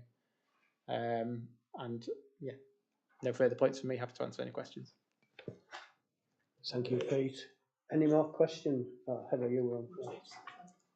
Thanks, Pete. Just remind me, the Danby Lodge rent negotiations, is that 15k? Is that, year on year then? I mean, what, I sort of missed something there.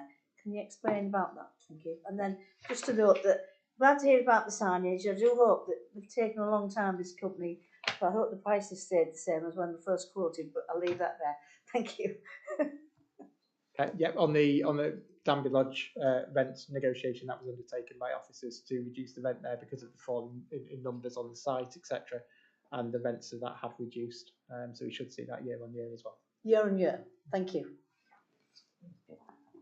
Christine? 3 years. 3 years. Thank you. Thank you. So my questions are around section 8, which is on the section 106 agreements. So I'm encouraged by the idea that, as the text states, that we might actually meet or slightly exceed. So well done, and we'll look to have an update on that in due course. But the real question I had was around the columns between the full year, what's labeled as full year forecast and full year variance, and just help me to understand that, because it appears as though what we're looking at there is the 23-24. It's the carry forward budget plus the 24-25 budget. Is that right? So that minus for Woodsmith, what is it? A couple of million, 2.6 million or something is the overall carry forward that we expect to have at the end of the financial year. Is that right? Yeah, that's right. Yeah. So we changed this table to help reflect. We did used to do this as just the in-year contribution. It didn't really show that kind of carry forward position that was a concern, particularly for auditors around core policy D at one time. Sure. So this table, yeah, absolutely. That 23-24 is the amount carried forward. We then add the 24-25 allocation onto that to give that total amount of spend we've got to spend. And then the forecast for the year shows how much we're going to spend in this year, and then what the carry forward will be. So the comparison between sort of your 23-24 carry forward budget and your full year variance kind of illustrates the fact that we are looking that we'll spend just over this year's allocation, and have a little bit less carry forward. But also shows that actually most of them, in fact all of them apart from I think archaeology, geology is within 1 year's contribution level, and we've got that 3 year period. So it just shows that we're de-risked at the moment in terms of that, but we're only just overspending the current in-year allocation this year. Okay, no, that's really helpful clarification, Pete. Just want to make sure I was on the right track, and also to acknowledge the positive shift there, even though the numbers look a bit. Yeah, thank you. Thank you very much. Any more comments for Pete? Jane, please. Thank you, Pete. That was great. Just a question. If we're still on car parking, getting under, when we've done all these lovely sort of additions to the car parks, is it because people aren't paying, or is it they're just not using it? So I think it tends to vary with, it can be things like weather conditions, it can be various things. And I think sometimes we don't necessarily very easily get to the bottom of what those issues are. I think interestingly, the one that is coming in on budget is Danby, which has fallen below budget in previous. So that's seen quite a good recovery where we have put investment in. And I think that reflects a little bit that visitor numbers element we talked about as well. There are others such as Thornton-le-Dale, which is one of our very big car parks, but isn't quite getting to where we wanted it to get to. I think there were some initiatives in the year we're going to deliver within that as well, which we haven't necessarily said, things like we were going to have a car park that was dedicated to camper van facilities and things like that. We haven't delivered that one this year. So there's a couple where we haven't, particularly with the food and beverage centre taking a lot of time up. A couple of those as well are probably an element of that. And we have now got concessions on car parks in the second half of the year, but they didn't come in right at the beginning. So there's a couple of elements of that sort, but we still continue to see that trend of the peripheral car parks like Newton under Roseby, Thornton-le-Dale, Sutton Bank doing really well for us. And it's certainly, if you look at the total turnover of those car parks, it's really strong. But the internal ones, such as Goathland and Gromont, we're not quite getting the numbers on those internal car parks in quite the same way. So I think there's some intel to work on across each of the different car parks to really understand what those fluctuations and where they're happening. But overall, It's a little bit of a reflection of we have seen that little dip, but we're continually really ambitious around those car park numbers. We've included some things around increases in the budget last year around marketing and expected impact from marketing and signage. And again, we haven't rolled signage out across all of those car parks yet. So I think there's some of those projects which will see an impact. Moving ahead, next paper is the budget, but next year's budget, we're not putting any extra numbers in at the moment in terms of from those expectations, because hopefully we'll see those increases we've built in already start to come through from some of those initiatives as they roll out next year. So I think it's a little bit of that, and then it's also certainly at the beginning of the year we struggled to claw back from Easter. But November the numbers were down a little bit. December they recovered a little bit. So it's quite hard to predict at the moment. I think there's a little bit of work just to really try and get under the skin. Certainly some of the car parks where there's a bigger reduction. In terms of Lucas does quite a lot of work around compliance. We know we've got 2 or 3 car parks which have more issues than others around compliance.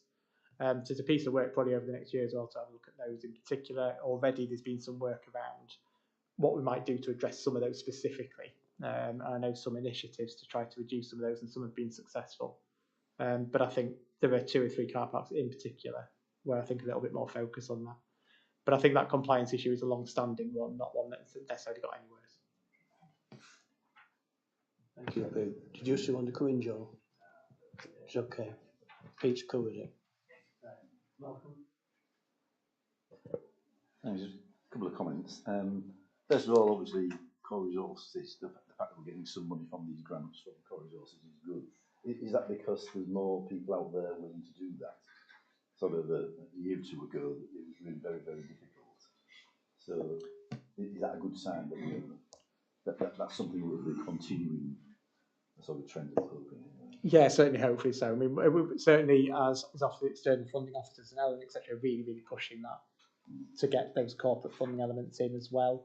There's also elements that we do get one-offs, such as new burdens funding for changes, that kind of thing, which is playing into that too.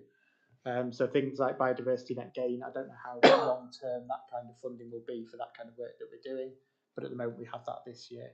But certainly in terms of strategically, every single project that gets analysed and applied for looks for full cost recovery where it's applicable. And I think we are starting to see certain areas that there's more ability to recover some cost with providers. I think that is starting to change, and we just need to try and influence that with all of our funders. But it's becoming a core question about what funds we go for, whether we go for them, and making absolutely sure belts and braces that we've put in all of the different corporate aspects of work that we ought to be. And I think if you compare sort of when we went for the project maybe 3-4 years ago to now, there's much more of a focus on that, I think, over that time. But I also think, generally speaking, it's changing with external funding as well. So it's good news there. On the signage, great that we've started. First question is, what was it? You can indicate it just a little bit. What was it? But more serious question is the fact that we've started means that we've got some sort of end date likely. In other words, it's a project with a timetable that's going to finish sometime in the near future. Or is that too optimistic? In terms of timelines and operations, I maybe defer to Tom O'Brien about what the expectations are. So it's me, Tom. All right. Yeah, I can't give you a definitive update. I know there are strategic signage meetings taking place with WSP, who are the preferred contractor for North Yorkshire Highways tomorrow, in fact. So I might get a bit more of an update out of that. As you say, it's good news that finally we've actually started to spend a little bit of money. We have escalated this issue on numerous occasions, including last week with Council Chair and Chief Exec, because we do just need to get on with it and get it done. It's not all contingent on North Yorkshire Highways. There's an element of this related to national highways as well, but there's a sequencing of works that need to take place that requires that kind of local signage to be undertaken first. So, touch wood, I'm cautiously optimistic that now we'll move forward with a degree of momentum, but I can't give you a definitive end date, I'm afraid, Malcolm.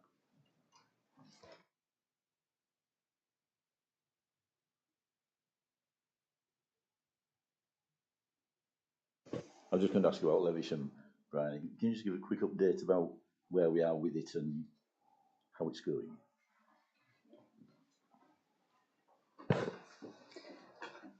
Yeah, so the Lincoln Levisham project, we were successful with securing the funding last spring, but we didn't actually start our project until August when we had our full team on board. So there was a bit of a delay in the project starting.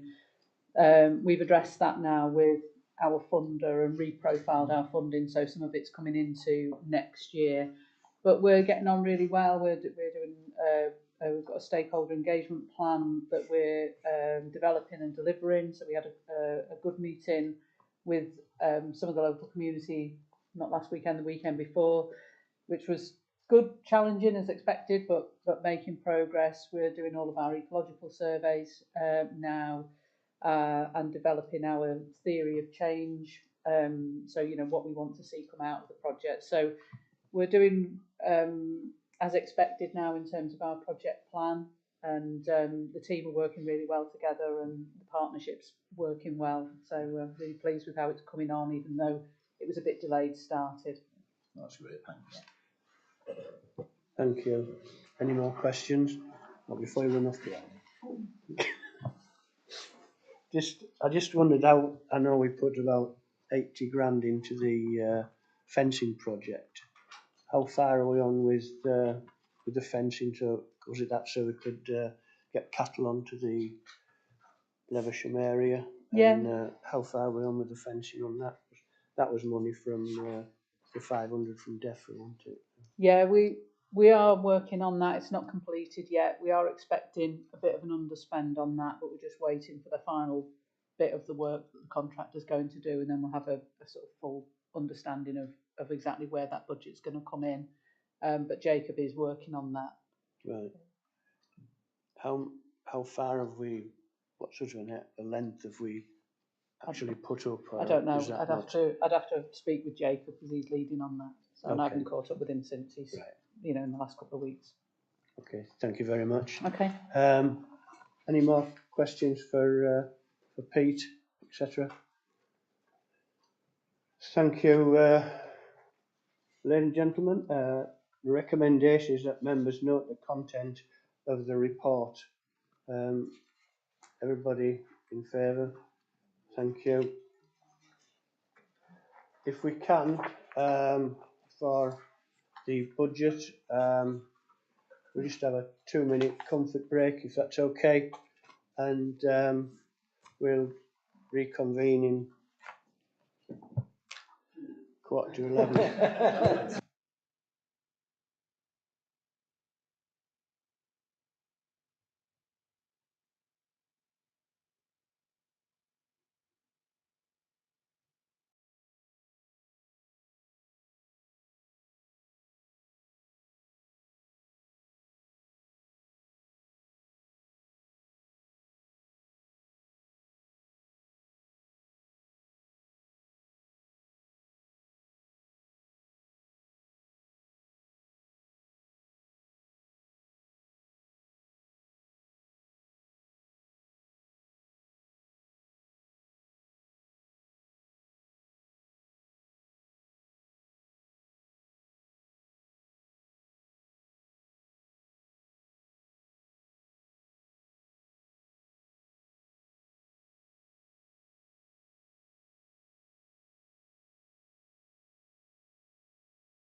We move on to item 11, which is the budget. Pete, if you run through that for us, thank you. Yeah, so I do have a presentation for this one, which hopefully will come up shortly. And I'll flick through that and it'll just carry us through the paper and the budget proposals.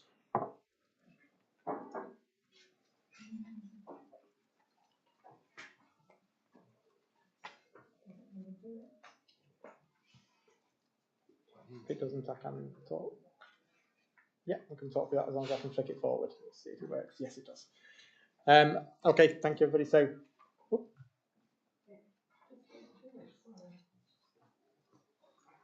that's it. I think I can do it in the middle there and just talk through it, if that's on the screen.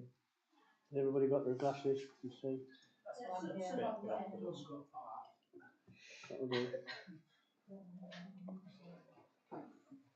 That's all right. That's visible for everybody in the room. So, it's, if everybody can see it, we're all right. Just run through it. I'll run through it. I'll run through it. If you can read it, I've got it on here, and if we can sort the technical side, I'll come back to it. I can talk through everything on here. So for the first slide, it's just a little bit of background. So a reminder that our budget process begins in about September time, and we kick off really with the medium-term financial strategy that we bring before November, December, which is created just by rolling over last year's budget and then starting to apply some of those kind of inflationary increases and assumptions that we apply into it.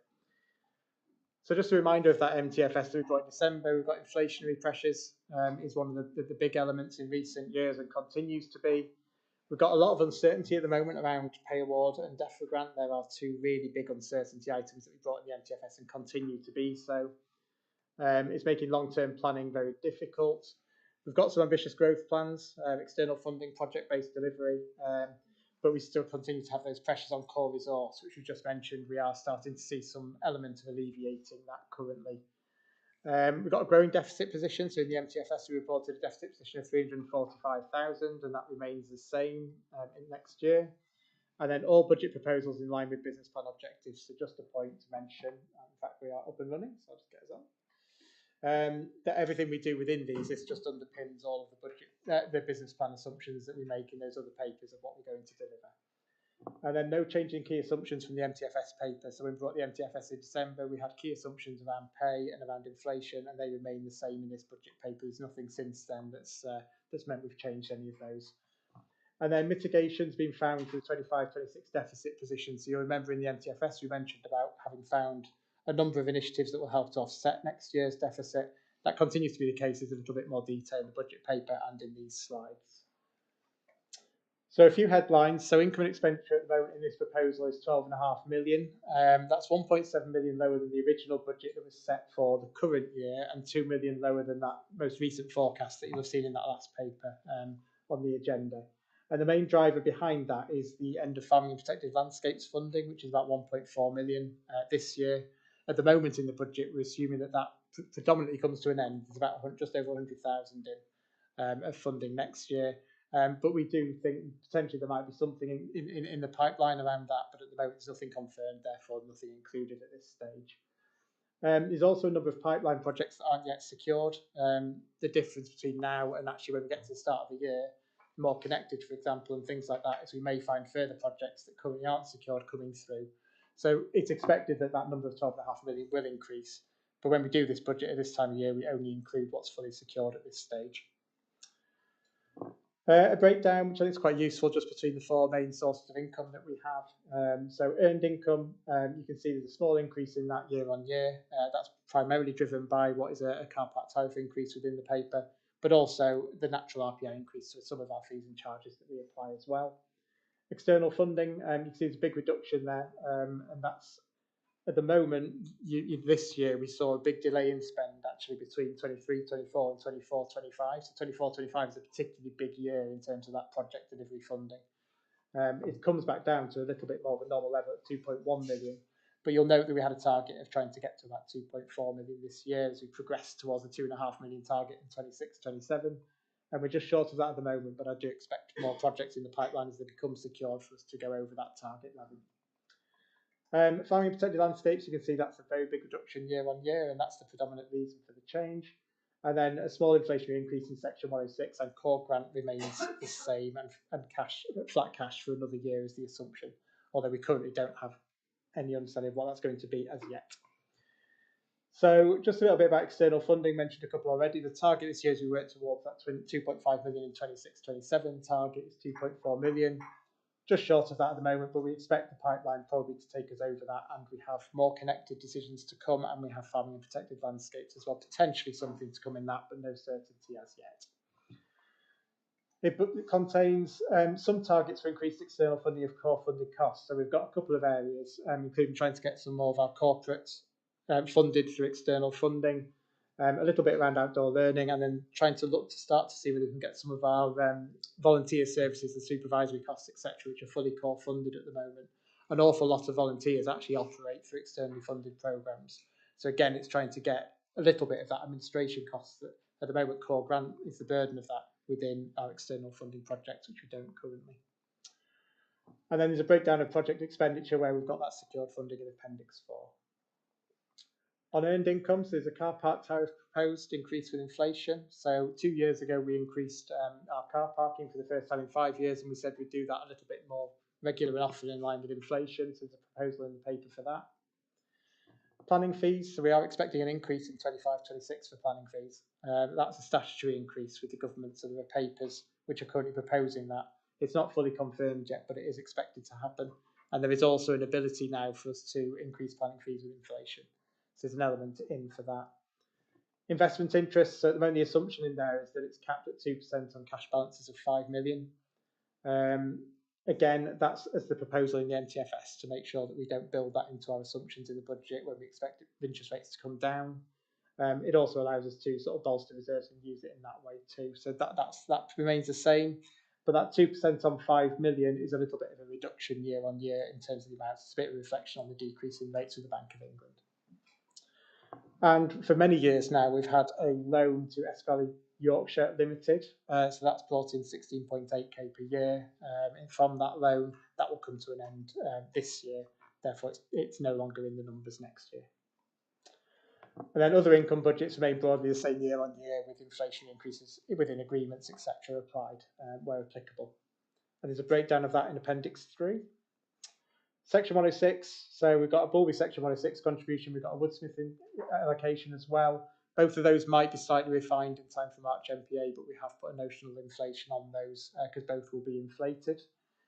And currently we're forecasting, as you saw from the last paper, 2.6 million of carry forward funds at the end of 24-25 for Woodsmith. Down slightly, and there's no pots, there's no risk at the moment of payback within those pots. Signage already mentioned, so next year we have the full spend in for that at the moment, but obviously the timeline for that has some uncertainty. And the breakdown of those Section 106 agreements is in Appendix 5. So then on to DEFRA grant. This is one of our big pressures. We currently assume another flat cash settlement of 4.382 million for next year. We've assumed that all the way through the MTFSs for a number of years now to try and help us strategically plan for that scenario. But at the moment, we still have no confirmation yet as to what to expect, whether it be flat cash, whether to see some form of a cut in that, or whether we might see something where revenue gets flipped to capital. At the moment, we don't know. We don't have much certainty around that. We continue to plan on the flat cash basis. So it equates to 35% of total income budget. So our DEFRA grant at the moment in this current budget model reflects that.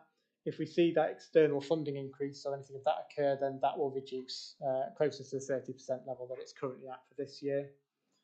And it helps, just a reminder really, that DEFRA grant helps to pay for all those essential and core services that really provides that leverage for external funding. So the more pressure you put on that DEFRA grant, the more difficult it is for us to really be able to deliver more for the National Park.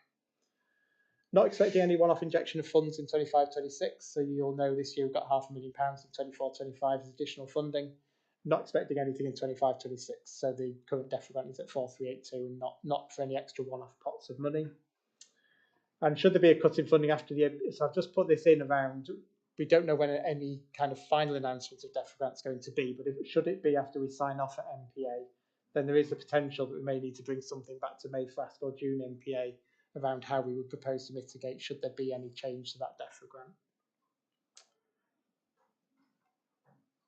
From an expenditure point of view, so pay costs of 4 million, it's the biggest single kind of area of spend, but it's also the riskiest because we don't get to find out the pay awards, generally speaking, until we're into the year.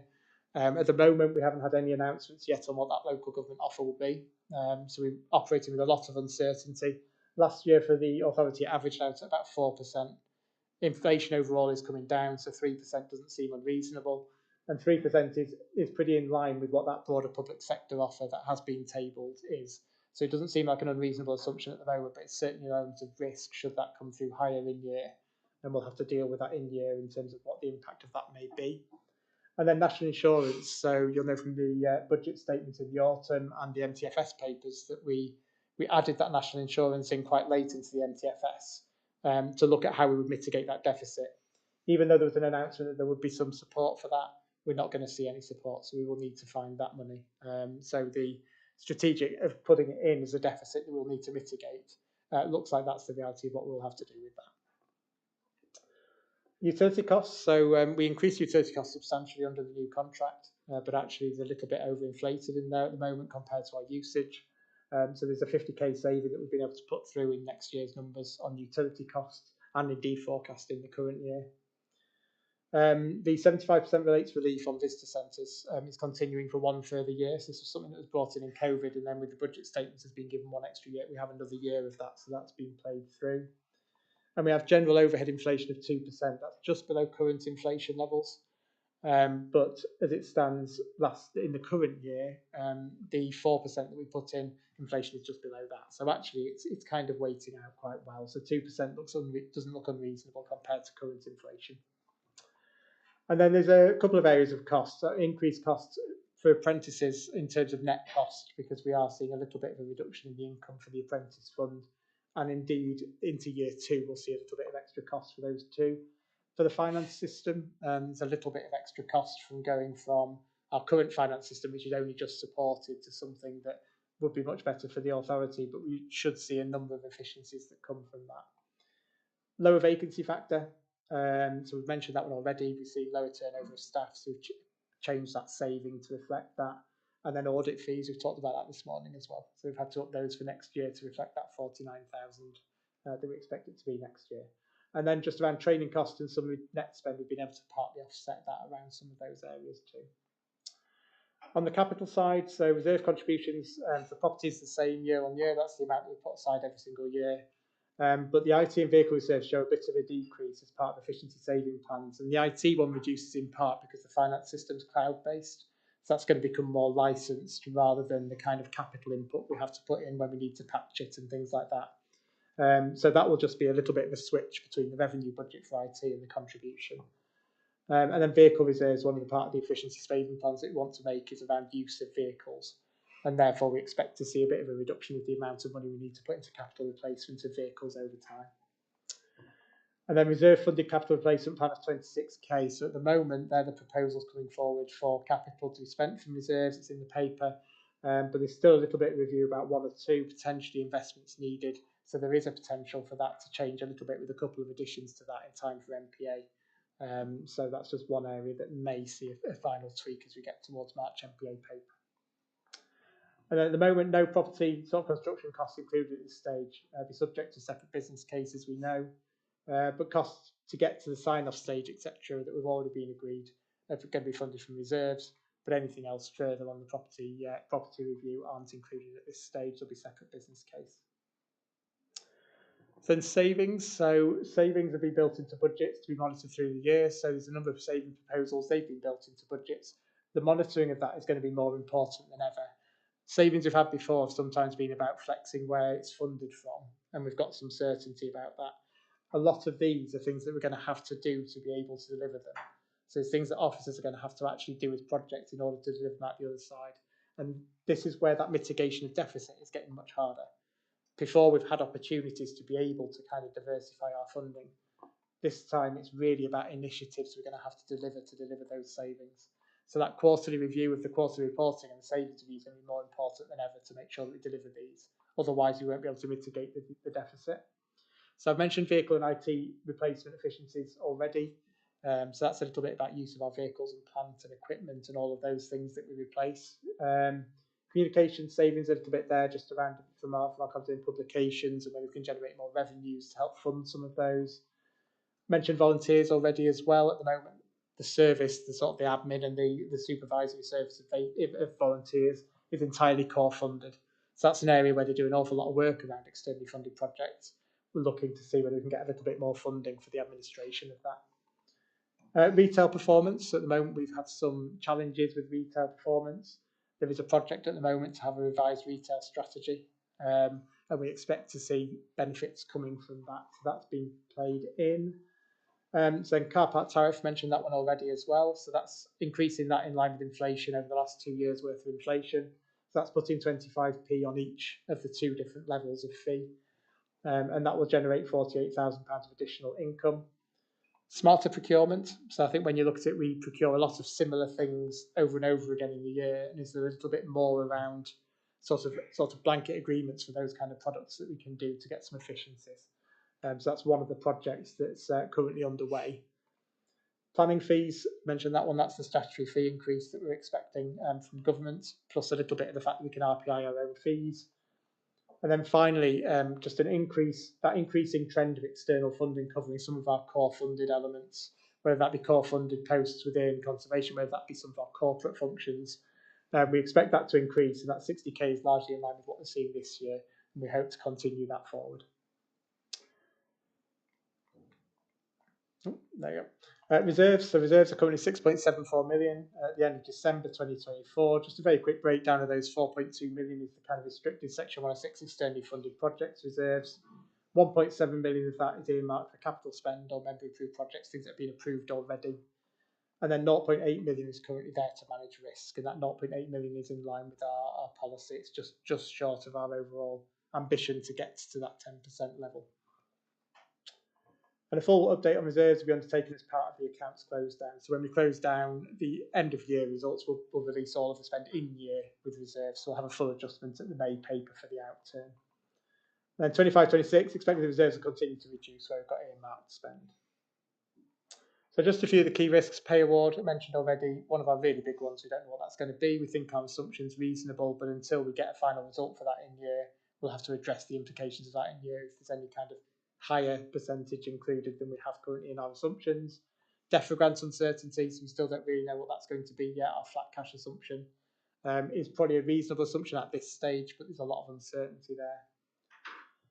Savings programmes, more essential than ever that we monitor those and really push to deliver those. In offices, it's going to be really key that we deliver some of those initiatives to make sure we can offset deficits. Inflation's been included in externally funded projects. So again, in those projects, when we do the pipeline, when we do the applications, we include inflation year on year. But we expect that if we see higher inflation assumptions in those projects, that will be managed within projects as far as possible. And interest rates, there's a table later on in the Treasury paper just around interest rate expectations, but they are slowly coming down. And obviously reflections on that from both our investment interest point of view, but on the flip side, any potential future borrowing. Earned income risk, car parks, retail planning still continue to be a big element of risk in year. Our assumptions, I think, are reasonable, but again, as we've seen this year, we've seen some risk elements of those that we'll have to continue to manage. And then property investments. So again, we do have a number of, under property review, we have a number of investments around property that will come forward potentially as business cases around what we need to do with those in year. And then the recommendation is that members comment on the budget ahead of approval at NPA in March. So any comments received, and then we'll do a final paper for NPA. I don't know if at this point in time if there's anything you want to add particularly, or are you have to open it? Right, thank you, Pete. A good rundown of what we think might happen. Any comments, Heather? Yeah. Colin said, it's a very moving thing, and I appreciate that it's very difficult, with the way that we get money in, it's very difficult to see what's happening the next quarter.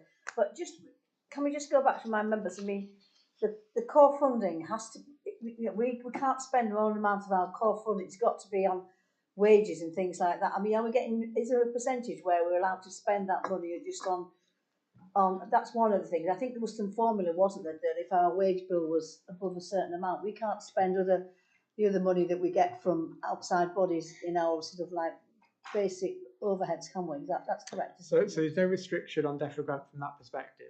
We, at one time, about maybe 3-4 years ago, we put a restriction of our own on at about the 50% mark, where we didn't want to commit more than 50% of our money on pay to give us some flexibility. The reality of a number of years of flat cash arrangements now means that the days of being able to do that are gone. A lot of our delivery is through payroll. We've used a lot of that flexibility to be able to try and diversify funding. The reality now is that strategically, DEFRA grant is really about putting in place those people that can leverage the external funding of the delivery. So I think strategically we've just changed everything. Changed that, right? I was just trying to. So that was a metric of our own rather than a government restriction. Yeah, I just wanted to check that because I do recall that. Can you just go back onto the one of the things I would say retail? I mean, I'm sorry, we don't want to go too much. We obviously got to get this right, and we've not got the right things in the shops. And we're not saying. Are we looking? I think back a bit, we were looking at some way of re-looking at what we need to be having there, and why don't we have a sale or something like I don't know. But have we got a lot of old stock? Have you got a figure in your head of how much stock we've got stuck on the shelf that nobody wants? In a word. Yes, there's a lot of work going on at the moment around retail, both looking at stock, looking at older stock. There's work going on at the moment to reduce stock line levels. That's very much a project this year, including old stock and moving that and reducing our overall stock levels. And then the strategy is currently about to launch in terms of that project group to look at that, to look at ways of what people want. So there's been a survey that's already been out there to try and find out what people want, and then play that into what kind of products do we want to then stock in line with that, what margins should we be looking for, keeping stock lines low, real analysis of what sells well, what doesn't, and then making sure that we stock the right products.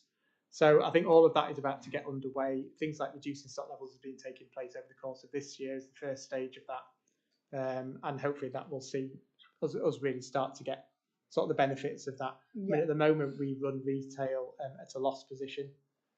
So as a service, it's running at a loss. It costs us to do retail. Yeah. We need to turn that position around. At the moment, financial pressures are such that we can't afford to run unessential services at a loss position. Visitor centres cost us money to run. This is one aspect of it. And the original intent of retail, to some extent, one half is you want to provide that expectation to the public, but the other half is to help try and reduce the net cost of running a visitor centre. And right now it adds to it. Yeah.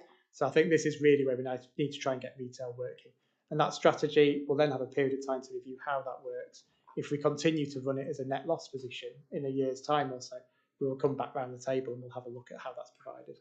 But at the moment, that's the kind of nature of the work we're having to do, is look at all of our services, the net cost of them, and understand whether or not we can turn those around, reduce the net cost, make them profitable, which is what we really want to try and ambition to do with our visitor centres. And this is very much a key part of that.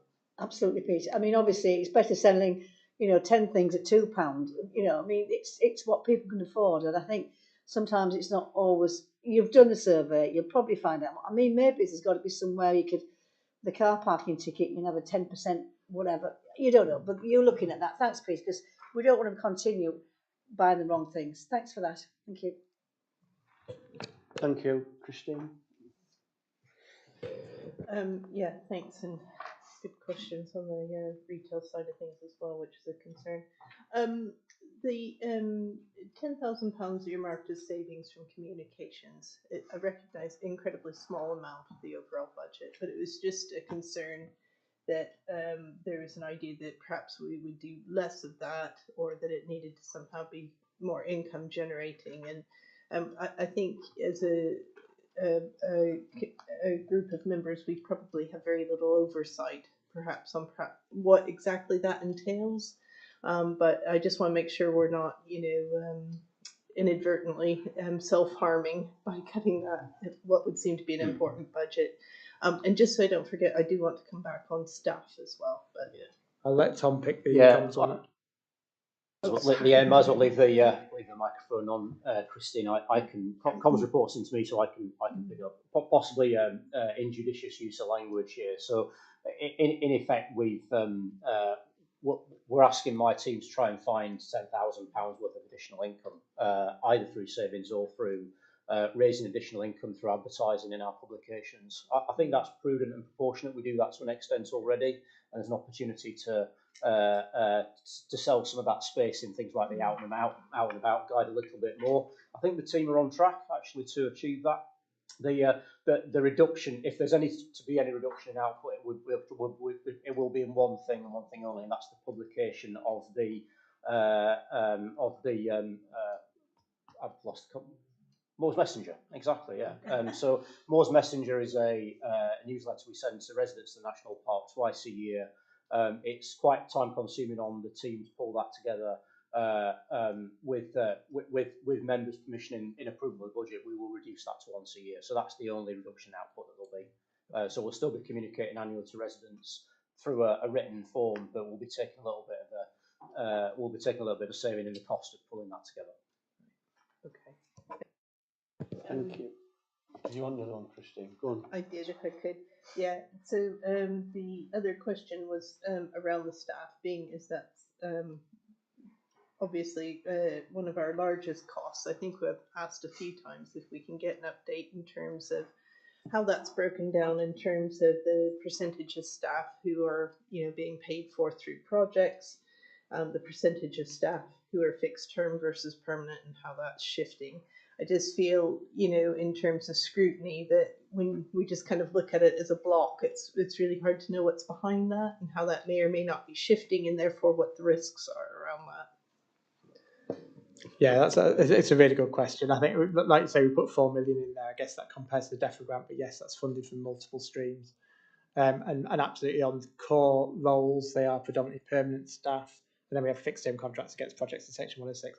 I'll bring that into the March NPA paper, so I'll add that breakdown into that section. Ian's coming in as well. You asked about numbers of fixed term contracts, and we obviously talk a lot about projects, so I can understand if you end up with a perception that actually nearly everybody here is on a fixed term contract, and that isn't the case. Out of our overall head count of around 170 people, and some of those very part-time, we've got around 40 people on fixed term contracts, with the balance on longer term contracts. I always think it's a bit of a moot point as to which is safer. Those of us funded by the core grant, which is renewed year on year, is that a better position to be in than a contract linked to a long-term section 106 agreement? But I guess that's a slightly different debate.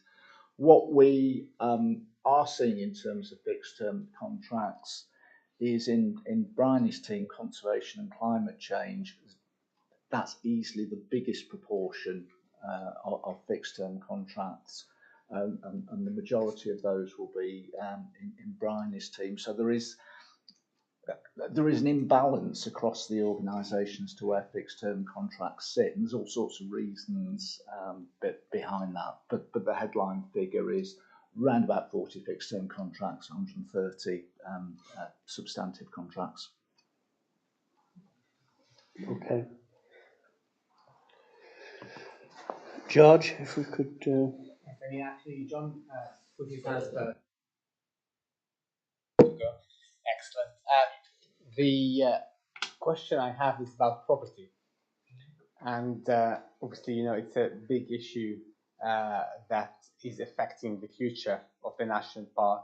Huge sum of money, and we talked about the tight budget that we have and the forecasts going forward.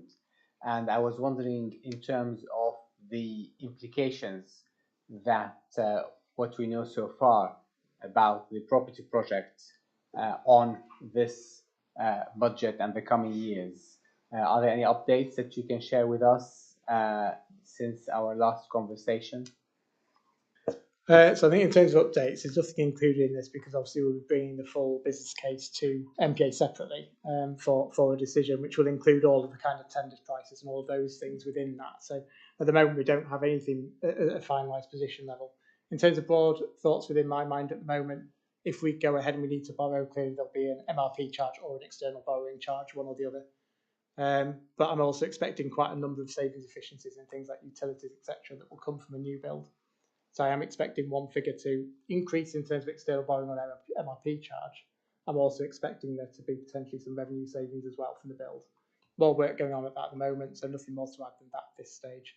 But I am expecting there to be numbers that will see an increase and a decrease. Nothing that will be anything of huge numbers in terms of those particular figures. But I'm expecting one to offset the other to some extent. So I think until we actually get the final figures through and things like that, the business case, it's very hard to prove exactly what those two numbers will be. Did I understand correctly? So at the moment, in those figures, there is nothing about property at all, or are there some reserves in terms of ongoing costs? Just what members have approved to date in terms of those costs, like tendering costs, to get us to the point of being able to business case, will be coming from reserves. In terms of anything further than that, there's nothing there, because obviously we can't commit anything to budget until there's actually a formal decision made by NPA. Okay. So any changes to the figures will come from that business case and be implemented then from that business case onwards. Yes, so that's what members decided at the last meeting. Of, Yeah. I think it was. Yeah, so there's nothing in here that members haven't already decided at all. We don't introduce those as those decisions are In formally terms made. of the business case, and we discussed it before on multiple occasions, are we gonna get an analysis that will take into account the cost and benefit of this project on a net present value perspective through all its life going forward, rather than what initially was discussed at one point, limited to a certain number of years? We'll be doing it on a whole life costed basis. So as I've mentioned before, in terms of as a public sector body, the actual valuation for investment purposes of a property in the balance sheet isn't relevant to a public sector body, but absolutely the whole life costing of that over a very long duration of the building is absolutely essential to the piece of work that we'll do for the business case. Which means that once we exit that, so through that analysis, and I think that's very important, because depending on the assumptions you make, the case could weigh in what could be more attractive one way or another. And the question I'm making is that let's say at the end of life of this project, what value are you going to be giving to the property at that point? I mean, I would still argue that whatever property at the end of 50 years is not relevant to a public sector body. We're not an investment organisation. We'll be following the Green Book valuation methods as proposed by government for an investment of this kind. Okay, so this is where I would like to register concern. We discussed in the property working group, and this is where I would like to register concern about the methodology that's going to be used to achieve the best value for money for the taxpayer. But I'm sure between now and then we will have plenty of opportunity to discuss further. I'm sure there will be, yes, but we'll still be progressing with the way that we've done it. But obviously we'll be talking to all members of the property working group about that as we go along. And I will make the case about the different way of calculating. Thank you. We'll move on. John? Thank you, Jack. Pete, I wonder if you could say just a little bit more about savings that might be identified through procurement, and do we have a joint procurement initiatives with other national parks, particularly the Yorkshire Dales, when it comes to things like IT and vehicle replacement schemes? How effectively do we work with other national parks to make sure we get, bang for our buck? It's very good. I'll probably bring Ian in to fill in a few gaps here as well around that question. But in terms of the saving that we've put in, we have found that we quite often do repeat similar kinds of works and procure them separately over the course of the year. So we might procure somebody 5-6 times to do a very similar piece of work individually each time. And some of our very big sort of maintenance, for example, we might procure materials and things like that on a one-off basis rather than doing it sort of under a single blanket agreement with a supplier. So that's largely what that's targeted as. In terms of national park procurement and shared procurement and things of that sort, I think that's a really interesting point. I'll let Ian come in around how much we do at the moment. Certainly around the finance system, we collaborated quite heavily with other national parks to see if anybody else wanted to procure at the same time. The system that we went with, 3 or 4 national parks are going for, but they wouldn't allow us to joint procure. We had to do individually. So it might come down to individual procurement area and the provider. But certainly those kind of joint initiatives as national parks to work together to try and get efficiencies. Every national park, I'm sure, would quite like to try to come together to make those, everyone's under pressure. So I'll let you maybe respond in terms of what maybe current procurement initiatives you've got and any particular ones you want to draw out. I mean, we use procurement frameworks that are available for local government bodies. So when we go out, for example, to buy new vehicles, Crown Commercial Service have pre-negotiated with lots of manufacturers what it would cost us to buy a Vauxhall Corsa or whatever the vehicle may be.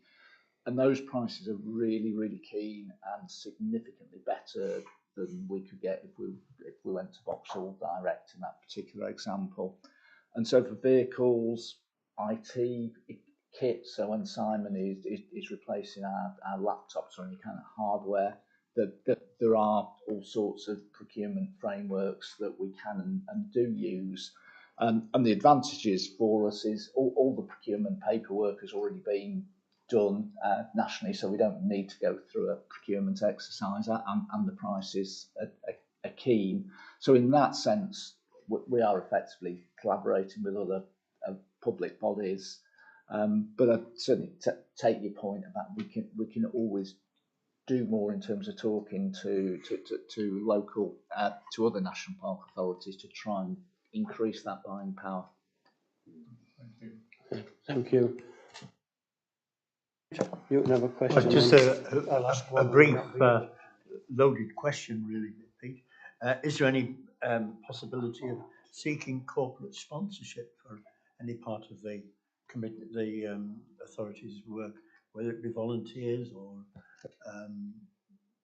getting a company on board for them to get some publicity out of it as well? Just throw it into the arena. I'll let Tom come in. I know we've looked at this in the past. I'll let Tom come in. Yeah, sure. We and we do, albeit primarily collectively through national parks partnerships, David, and certainly over the last couple of years, the involvement of NPP in terms of leveraging the national park brand to bring in some private finance has been useful to the authority. Two projects that are underway or about to start. One with Santander and another one with Howden. It's not quite the same as corporate sponsorship, but it's similar in the sense that it's private finance. We're not talking big sums of money, but the opportunity is there, and I think certainly easier to achieve through the kind of economy of scale that you can get with one organisation collectively working for the 15 national parks, rather than doing that just in the NYM, where we'd have to pay, in effect, fundraising staff to do something that might be hard yards to bring something back. Plus run a little bit of risk of cannibalising the trust's role in terms of bringing in corporate sponsors to support charitable activities. Jim, please. Thanks, Heather mentioned to start with the relationship between our core costs and what we deliver through other people. And I know over time the circumstances have changed, but I just go back to the principle of that has stood as well, because it means in difficult times you're not straight into making people redundant. So it's really important to make sure that we match our core output with what we're delivering through others as well. Two questions, a little one and a curveball. I saw Fipple finishes, but I see there's 126k in there. Is that for winding up or something like that? I think that's for continuing administration, isn't it, from a project point of view, but no project funding. Is that right, Tom? Yeah, so it's the one bit of confirmed funding which we can put a budgetary number to is the extension of the advice and admin part of Fipple. So the admin to close down projects is extended for 6 months. The advisory element, in effect, paying for the very, very small team, is extended for 2 years beyond the end of Fipple. So we're able to budget for that. I think it's, I mean, as Pete's indicated, we're not budgeted for Fipple grant funding in the next financial year. DEFRA have confirmed in writing just prior to Christmas that Fipple will be extended, although they haven't confirmed the grant amount that will be awarded as protected landscapes. Hence why we've not budgeted for it until we've got some clarity, because we're not expecting to the same level as last year. Still, hopefully good news, but good also that we have the continuation of the advisory staff. And then sort of going back to the beginning of the page, you know, the three business plan headings, how can I see as a layperson or as a slightly illiterate person myself, how can I see what we're spending in this budget upon health and well-being if it's a third of our objective? That's a good question, I guess. I mean, yeah, you're right. We've got the business plan report that we have, which actually tells us what we're doing, and then this that underpins. This is done by DEFRA headings as well in terms of the teams such as recreation and wellbeing and conservation and climate change. So in the appendices, it does break down by those departments. I guess they can broadly be allocated to those. But yes, if we wanted to try and change the information to be a little bit more aligned to our business plan, it's something we could look at. At the moment, it's by those teams who largely deliver in those areas. So there's something crude, but yes, we could do something a little bit more about trying to change that information from DEFRA headings to ones that are more relevant to our business plan, perhaps. Well, it's just, you know, if we're spending nearly £14 million, a third of that's on health and well-being, and that comes a little bit from because, I mean, I think the die is cast for this spending review, to be honest, but the work we're doing at National Parks England collectively, you know, we think health and well-being is an offer that we ought to increase. And if I was the health secretary at the moment, I'd be feeling some pressure to wonder how I was going to turn a sort of headline of £19 billion of investment into ways that I could talk about something new that was really going to make people see that they were getting an improvement in service for that. And so, whereas in DEFRA it looks pretty depressing as far as sort of total shrinkage is concerned, as national parks, you know, maybe we could be following the investment and see if we can't be a part of that. I don't think it's for now, but showing that we are investing and talking and, you know, putting our money where we're talking in some way, I think probably would be beneficial. So I'll just leave that with you. I don't think we can do it for now. No, I'll just make one point. I think Appendix 1, because it breaks down by things like conservation of cultural heritage, natural environment, and then into promoting understanding rangers, volunteers, recreation management. It kind of on a really high level broad basis, I guess you could take those numbers and split them between conservation and particularly as corporates actually recharged out to those end services as well. So the corporate function is effectively recharged out. But I think there's a little bit more we can do around what our business plans are tying the two up. Yeah, there's a little bit more. Yeah, I'll take that away. Yeah. Right, Jen, if you'd like a word. Thank you. This is more just a clarification, please. Obviously, with us not having yet, and I think it's absolutely horrific for all of your planning that you have no idea what our core funding is going to be yet, and I think that's really, really tough for everybody. On that, presumably, I just want to understand that 1.7 million that we have in reserves at the moment, is that unrestricted reserves or completely restricted reserves in case we needed to look at using that to continue the projects that we believe in, even if we get less funding from DEFRA? And I don't know, because what about which are purely restricted and not? That's right. So the 1.7 million reflects decisions that members have taken previously about allocating those funds. Some of those are underway in terms of being spent, but others at the moment are maybe only just starting or progressing. So members do have the ability to reallocate those should they wish to.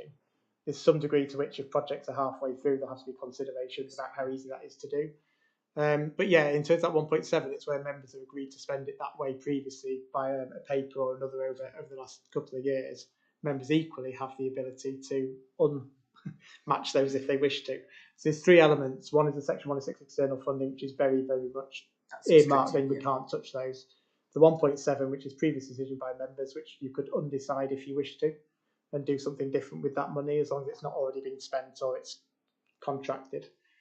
And then the risk reserves of 0.8 is split in half. So you've got half of that is just the minimum cash flow we need to continue to operate safely in reserves, and half a contingency should anything go wrong. So again, that contingency reserve is there for members to decide as well. So yeah, I mean, I think that there is that ability to change that should members wish to. Perfect. It's just, you know, I just think you're under so much pressure with what I just wanted to see that we had flexibility to Yeah. support. Our contingency reserve as well gives us some flexibility. Whereas if we used it, it would leave our reserves position a little less secure, but it's there for if we really need to use it. So it would certainly be a consideration for reserves picture if that comes about. Yeah. Malcolm, quick word.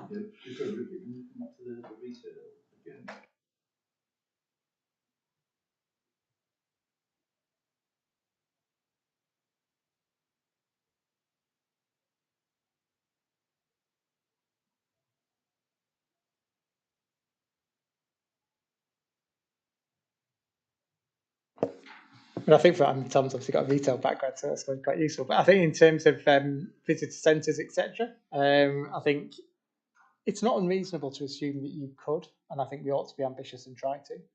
But I think the strategy and the effect of this one, there'll be a decision point about whether or not we can. There's some benchmarking going on around other national parks as well, and see kind of who does. Some of it depends how it's costed as well. If you do it purely on a margin basis, of course, it's profitable. If you then put all of the kind of people costs and the costs of etc. of actually running that service, that's where it becomes loss making. So there's a number of things to address to see how we can go forward with it and whether or not we can turn that around. No, I agree with you. I'd have thought, given the number of visitors that come to our visitor centre, we ought to be able to make some money out of them coming to shop there. In which case, it's just an issue of, you know, what we need to change managerially, sort of thing, or buying and selling to make it work. Just a comment, that's all. I mean, absolutely, Malcolm, you hit the nail on the head. I mean, the extent to which we have to operate a retail service is dependent entirely upon, you know, the willingness of us as an authority. We don't have to statutorily provide it, and it's not essential to the second purpose, but it's one of those things that traditionally have been provided. But I think it is really important that you look again at the basic contribution it makes, and the fact that once you disaggregate the staff, the property costs and everything else, and then you put in and say, well, if we didn't operate a retail environment, what would we do with that space? And would those people still need to be there in the same way? And potentially they are. Then you can get your basic cost. And that should be the starting point, where you then say we should make money against that in terms of a surplus or a profit. If we're not in that position, I'm not quite really sure exactly what we're doing if people are not wanting to spend money with us. I think the other important point compared to, say, previous few years, and it was the point that Heather made, you know, people can't afford to spend as much at the moment, and the kinds of things that we offer and the price point, I think, is very sensitive at the moment, and that's one of the things that this strategy is looking at. So it may well be that we have to shift. And also the relationship at our visitor centres with our new food and beverage operator is important, because they're doing certain things, but there may be an opportunity to work complementary to them in terms of some of the other things which they're not providing, for example. So we're looking at all of those aspects. So the situation is slightly different, but I wouldn't want to see us keep repeating the same problem. If it keeps recurring, then you need a more existential discussion. Yeah. I agree. I'd be disappointed if we had to get rid of these. Right, thank you. I'll just ask 2 points and then we move to the recommendation. One was, if we're looking at a 3% pay increase for next year, do we implement that on beginning of April? So I'll come back on that one first. So that'll be a decision to make about, in previous years, what we've done is pay to the offer on the table. So when the local government offer comes through, we've paid to the level of that early. And then it's been in union discussions, etc. And we've committed that should that come through at a higher level, of course, we've back paid to whatever that higher level would be.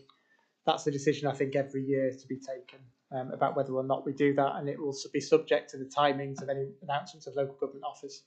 Because I wouldn't pay to the 3% necessarily, because we don't know what that offer on the table is going to look like from local government.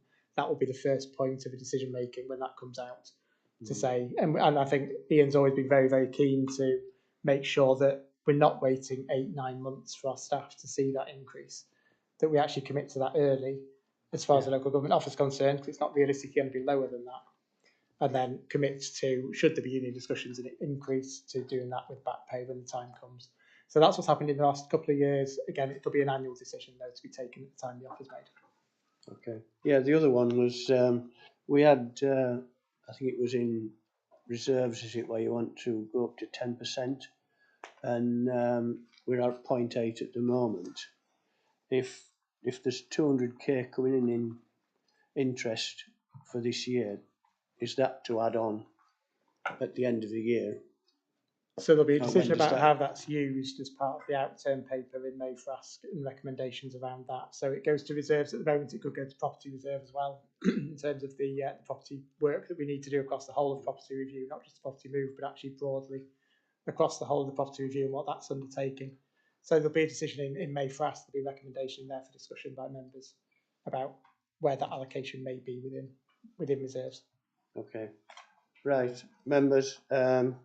If we can go to the recommendation that members comment on the budget ahead for approval at NPA in March.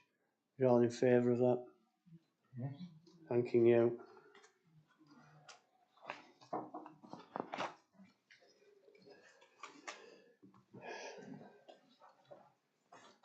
Right, if we can move on to item 12, which is external funding budget. And sorry you've had to wait, Alan. But I understand Mark will be here as well for project development to give us an update on that as well. So unfortunately Mark is unable to attend, but I can represent him today just for personal reasons, unfortunately. Right, thank you very much anyway. Okay. The floor's yours. Thank you. So as you'll see, we've produced a new format for the report to incorporate project progress as well as external funding, because the two overlap so well, and it also helps to explain the spend on external funding as well. So hopefully you can see that it's an improved format. So just to take you through the report, the external funding position, we've put a new graph in, and I just thought I would explain that a bit because it's very different from the spend profile, which you'll see in a moment. This is sort of just to celebrate the in-year funding that we secure. So if we are awarded a funding proposal and we have a funding agreement in that year, then that's reflected in the graph. So the just shy of 4.5 million awarded within the year, that will be spent over the next few years. So it's just showing you what we secured from the funder, and that's based on work that has been developed over the previous years, working towards that security of that funding received as an agreement. So it's just to sort of celebrate those facts, and you can see that this financial year we're just over the 500,000. That's because of work that has been focused, as everyone agreed, on the more connected landscape connection application. So that sort of reflects that, and if we are awarded that, which we should know about in March, then that graph will obviously increase for this financial year. Just taking you through to table 2.2, as usual, just showing you the funding applications that have been submitted since the last meeting and those that are awaiting a decision. So the observatory, we're progressing well with that application as it's past stage 1. We're submitting the stage 2 at the end of February. The more connected, as you will be very familiar with, we submitted that in November as reported at the last meeting. We are dealing with several questions from Heritage Funds since that application was submitted, which is all very positive. But just goes to show that the work doesn't end once you submit a bid. There's lots of work, working with the funder up to when they report it to their trustees for the decision. Then there was an application for Bransdale and one for the Coast to Coast bridge over the A19 as just a couple of project ideas that went to those funders. And also I put in italics the Coast to Coast Nature Corridor project. We didn't actually submit that bid, but we were involved heavily in that submission for that development phase grant to go to Heritage Fund for that project. And then moving on to 2.2, these are projects which were approved, so recently funded. As Tom mentioned, the Grubs Up project, which has received corporate support from Howdens and Santander. And then we were successful with the Restoring Rosebery project, which a regular funder of ours is the Landscape Enhancement Initiative from National Grid. And we work very closely with National Trust for that to continue the restoration of Rosebery topping, which has been really nice. And then moving on to the usual spend profile graph, figure 2. However, we've made some amendments to it just to make it hopefully a little bit clearer as to what the graph represents. So we've now put in project completed, so you can see that those still were secured funding elements, but those projects have now finished. The usual project delivery, which we had before, and also FIPL we had before. And those projects which have recently had funding secured but have only just starting but not in delivery at the moment. Funding that's been submitted, so you've got a better picture now of what could potentially come in and the expressions of interest that were approved and that we're working on, and those pipeline projects which are in development. And then that's mapped against the target line going through the middle, which is slowly increasing to 2.5 towards the end of the business period. Then figure 3 is a new one. So I think this helps a bit, Jim, with your query around our sort of focus on different outcome areas for the business plan. But I can put some values to this, which might help you see. But as you can see, outcome 4 of the business plan is around our health and well-being outcome. So we're quite heavily sort of successful with health and wellbeing projects with external funding, just because of the nature of funders' objectives and outcomes that they want us to achieve. And then you can see different levels. So this is, some of these projects have got more, achieving more than one outcome. That's why there's several there, but you can see there's quite a heavy reliance on the health and wellbeing outcome. And then figure 4 is a new graph for you, just to show you the distribution of the grant over the lifetime of the business plan period. So you can see that we have the pie graph I'm referring to is the project team grant. You can see you know, a big chunk for that, and the works and other costs. And also you can see the contribution to core, which, as Peter's explained, we're growing that, and there's a real focus on making sure that every external funding application does have an element of contribution to core where it's eligible cost within that funding programme. And then the orange is the distribution that has gone out to partners. So you can see it comes into our bank, but then we actually have to distribute it out as partnership project. And then Mark's sort of element is around the project delivery, so section 3. So it's looking at the health of the projects with red, amber and green. And you can see that predominantly our projects are in the green, and then he's highlighted those that are amber and red and the mitigations around those projects. So nothing too serious in the red is what I wanted to show. And then the financial and staffing implications are with the Grubs Up project. We have a new officer for working on that for 2 years. And then Restoring Rosebery, we're working with National Trust, but we'll have an engagement officer hours working with the community to know how to use the routes well and to improve their health and well-being. And there's no legal and sustainability implications, and just recommendations. Thank you, Ellen. Any comments, Ellen? Go on, Heather. Just thank you very much indeed. It's really good, and I like the way it's been laid out. And we really depend on this, and you've done some excellent work. And I don't want to be rude, but I have to leave. But I'm glad I managed to stay for that, because I've got another meeting at 2. Thank you. So Thank you. I'll go. Thank you. Thank you. Thank you, Heather. Thank you, Jane. Any more comments? Go on, George. Thank you, Chair. Thank you for this report. I think we mentioned before about more connected and how everyone is interested in this.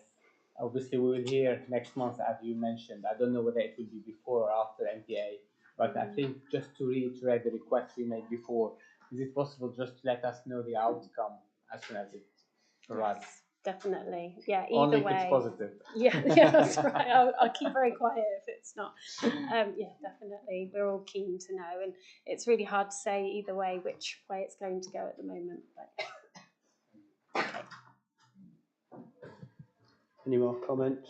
Oh, Christine. Yeah, thanks.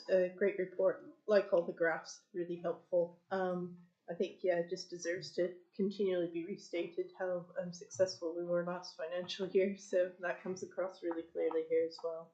The only thing I was going to say, which you had sort of touched on, was it would be helpful to have some figures in terms of the finance against the graph in figure 3, where you give the number of projects, which is great and really interesting.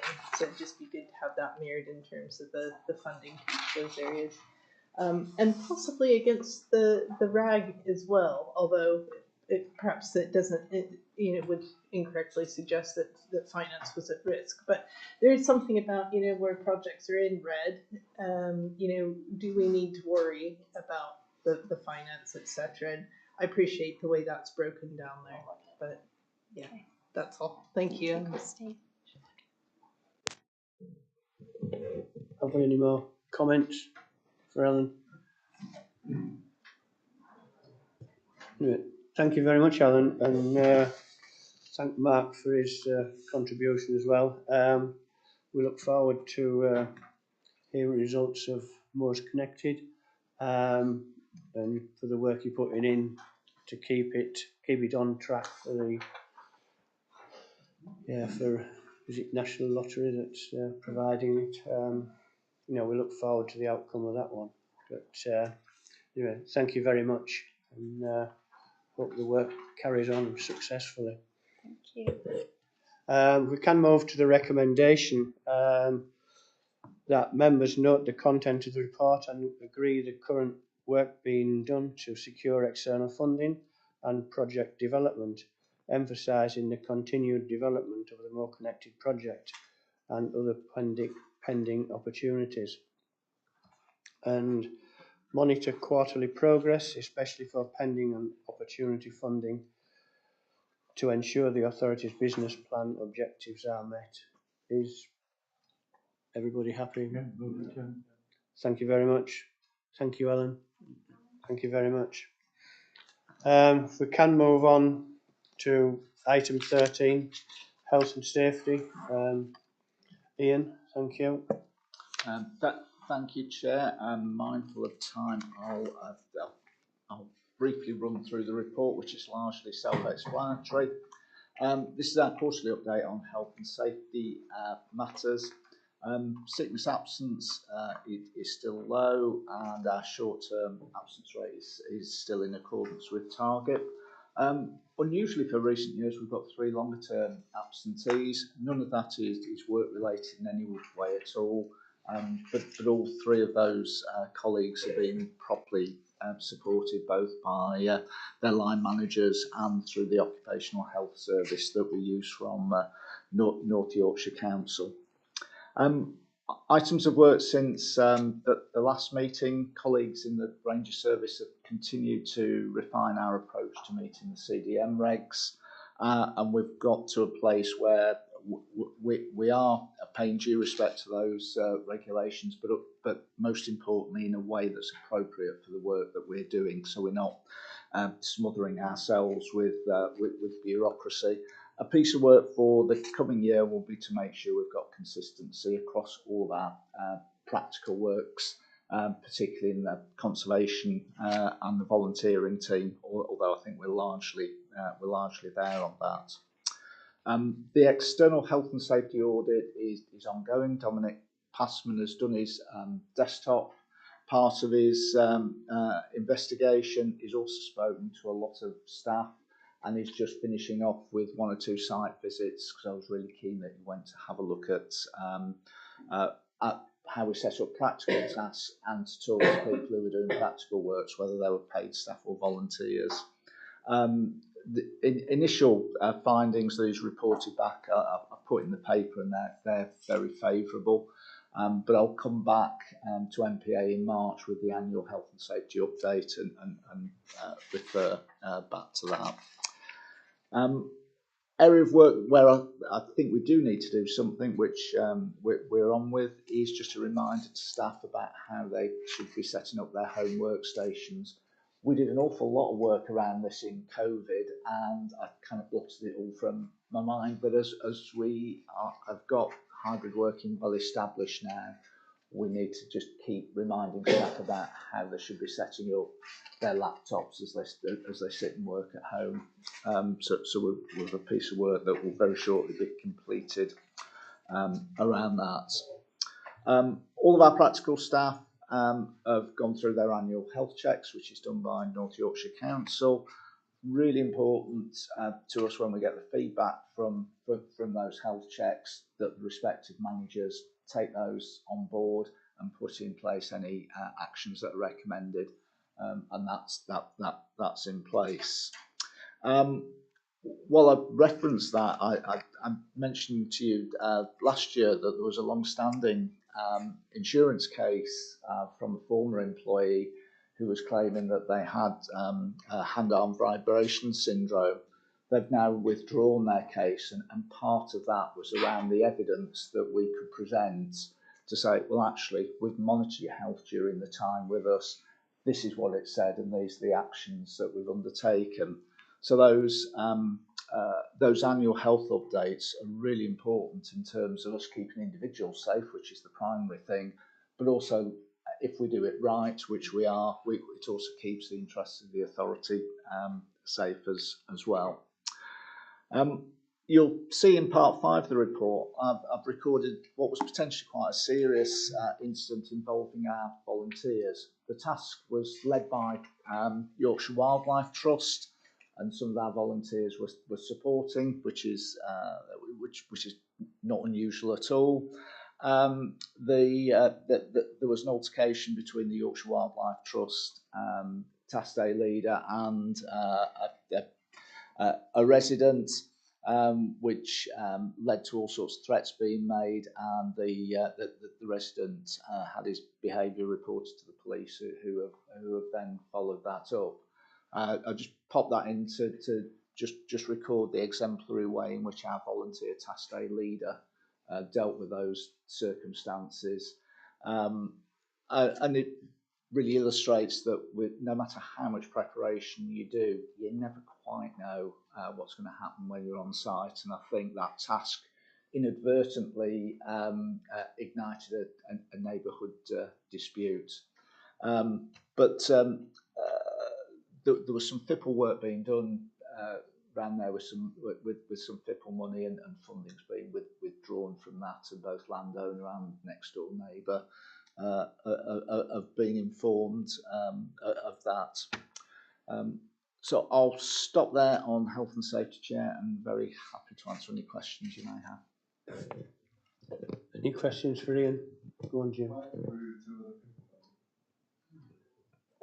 I understand that neither the landowner nor his neighbour could come to a suitable compromise to allow us to undertake the work safely. I don't know the full details of the neighbourhood disputes between them, but the gist of it was the person who we thought was landowner and given us permission to work on his land. His neighbour said it was his land, and it was only a small piece of work. We took the view that we couldn't undertake that piece of work safely. That's right. It's because it was undeliverable, not a sanction or something. Oh, no, not at all. Not at all. Any more comments? We'll move to recommendation. Members know the contents of the report. Thank you very much, Ian. If we move on to the corporate risk register.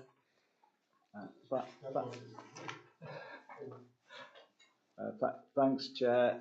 Again, final report 4 updates that comes to pass this year. We reviewed our corporate risk register last week with the support of a member of the North Yorkshire Council insurance and risk team. So we've given the risk register a good overhaul for 25-26, and that will come back to full authority for approval at March NPA.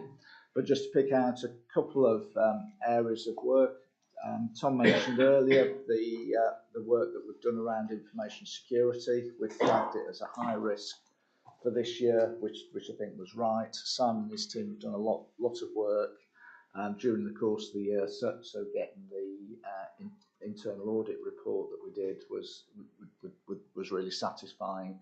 So it's likely that when we come back to you in March, we'll be reducing the level of that risk, but definitely not removing it from the register. Peter's taken us through a lot of financial information, and he did mention as well a new finance system.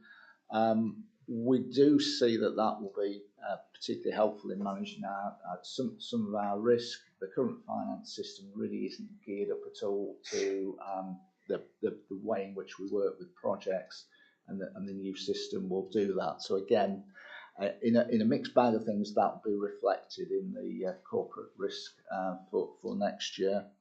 And under the property assets, you should all be aware by now that North Yorkshire members gave their approval for planning consent for our proposed development at Rickle Drive. Of course, the planning permission isn't given yet. We're just going through the process of sorting out the conditions on that. And Chris and Helen Barry had a good meeting with Peter Jones, the planning officer, last week to go through the conditions, and there are no issues arising out of that. So I'll stop there, Chair. Very happy to answer any questions. Any questions for Ian? Everybody happy with Ian's report? Thank you. We move to the recommendation that members note the progress being made to the management risk and make any comments they wish to on the contents of the paper. Thank you very much. Thank you, Ian. If we can move on to item 15, which is yours, Pete. Yeah. Treasury management. So this is the Treasury Management Strategy that we bring every year at this time of year. You'll be glad to see that the report is shorter than it used to be. It was 45 pages last year, it's 27 this year, I think. So I've got it down as much as I can, but still doing by what I need to do by the regulations in terms of publishing. It is an important document. I don't intend to go through in too much detail, apart from to say there's no major changes year on year within that. That at the moment there's no borrowing included, so if anything comes from property at a later date through a business case, this can be updated for that, but it includes no assumptions at this stage. And that the only number in there that's defined as borrowing, just a reminder, is the Danby long lease, which for Treasury purposes is defined as borrowing. It's the 177,000, or so it's in the paper on a number of areas. In terms of potential indicators, which are the ratios we use to kind of measure our Treasury health, they remain the same year on year. So it's the same ones that we are using. And there's a useful table in there on interest rates and forecasts and PWLB forecasts as well, which I've tried to chop down on the amount of sort of advice that's in there that we've put in previous years, but I've very much left those in as relevant indicators of like future economy. So the recommendations cover approving the annual Treasury Management Strategy for 25-26, and that includes some of the statutory things that we have to set, like a minimum revenue provision policy is within that. Adopt the annual investment strategy for 25-26, which, as a reminder, is the council strategy. So our treasury function is delivered by the council. We sweep our cash out every night to council and invest with them, and we adopt their investment strategy, which will be approved at their own council meeting. And then approving the capital strategy, which is the capital for the authority, which is all funded at the moment through reserves or external funding sources, rather than any need for borrowing at this stage. So that's all I'll say on it at the moment. No major changes year on year, and happy to answer any questions. Thank you, ladies, gentlemen. Any comments? Our move to the recommendation that Pete just outlined. Is everyone in approval? Thank you very much.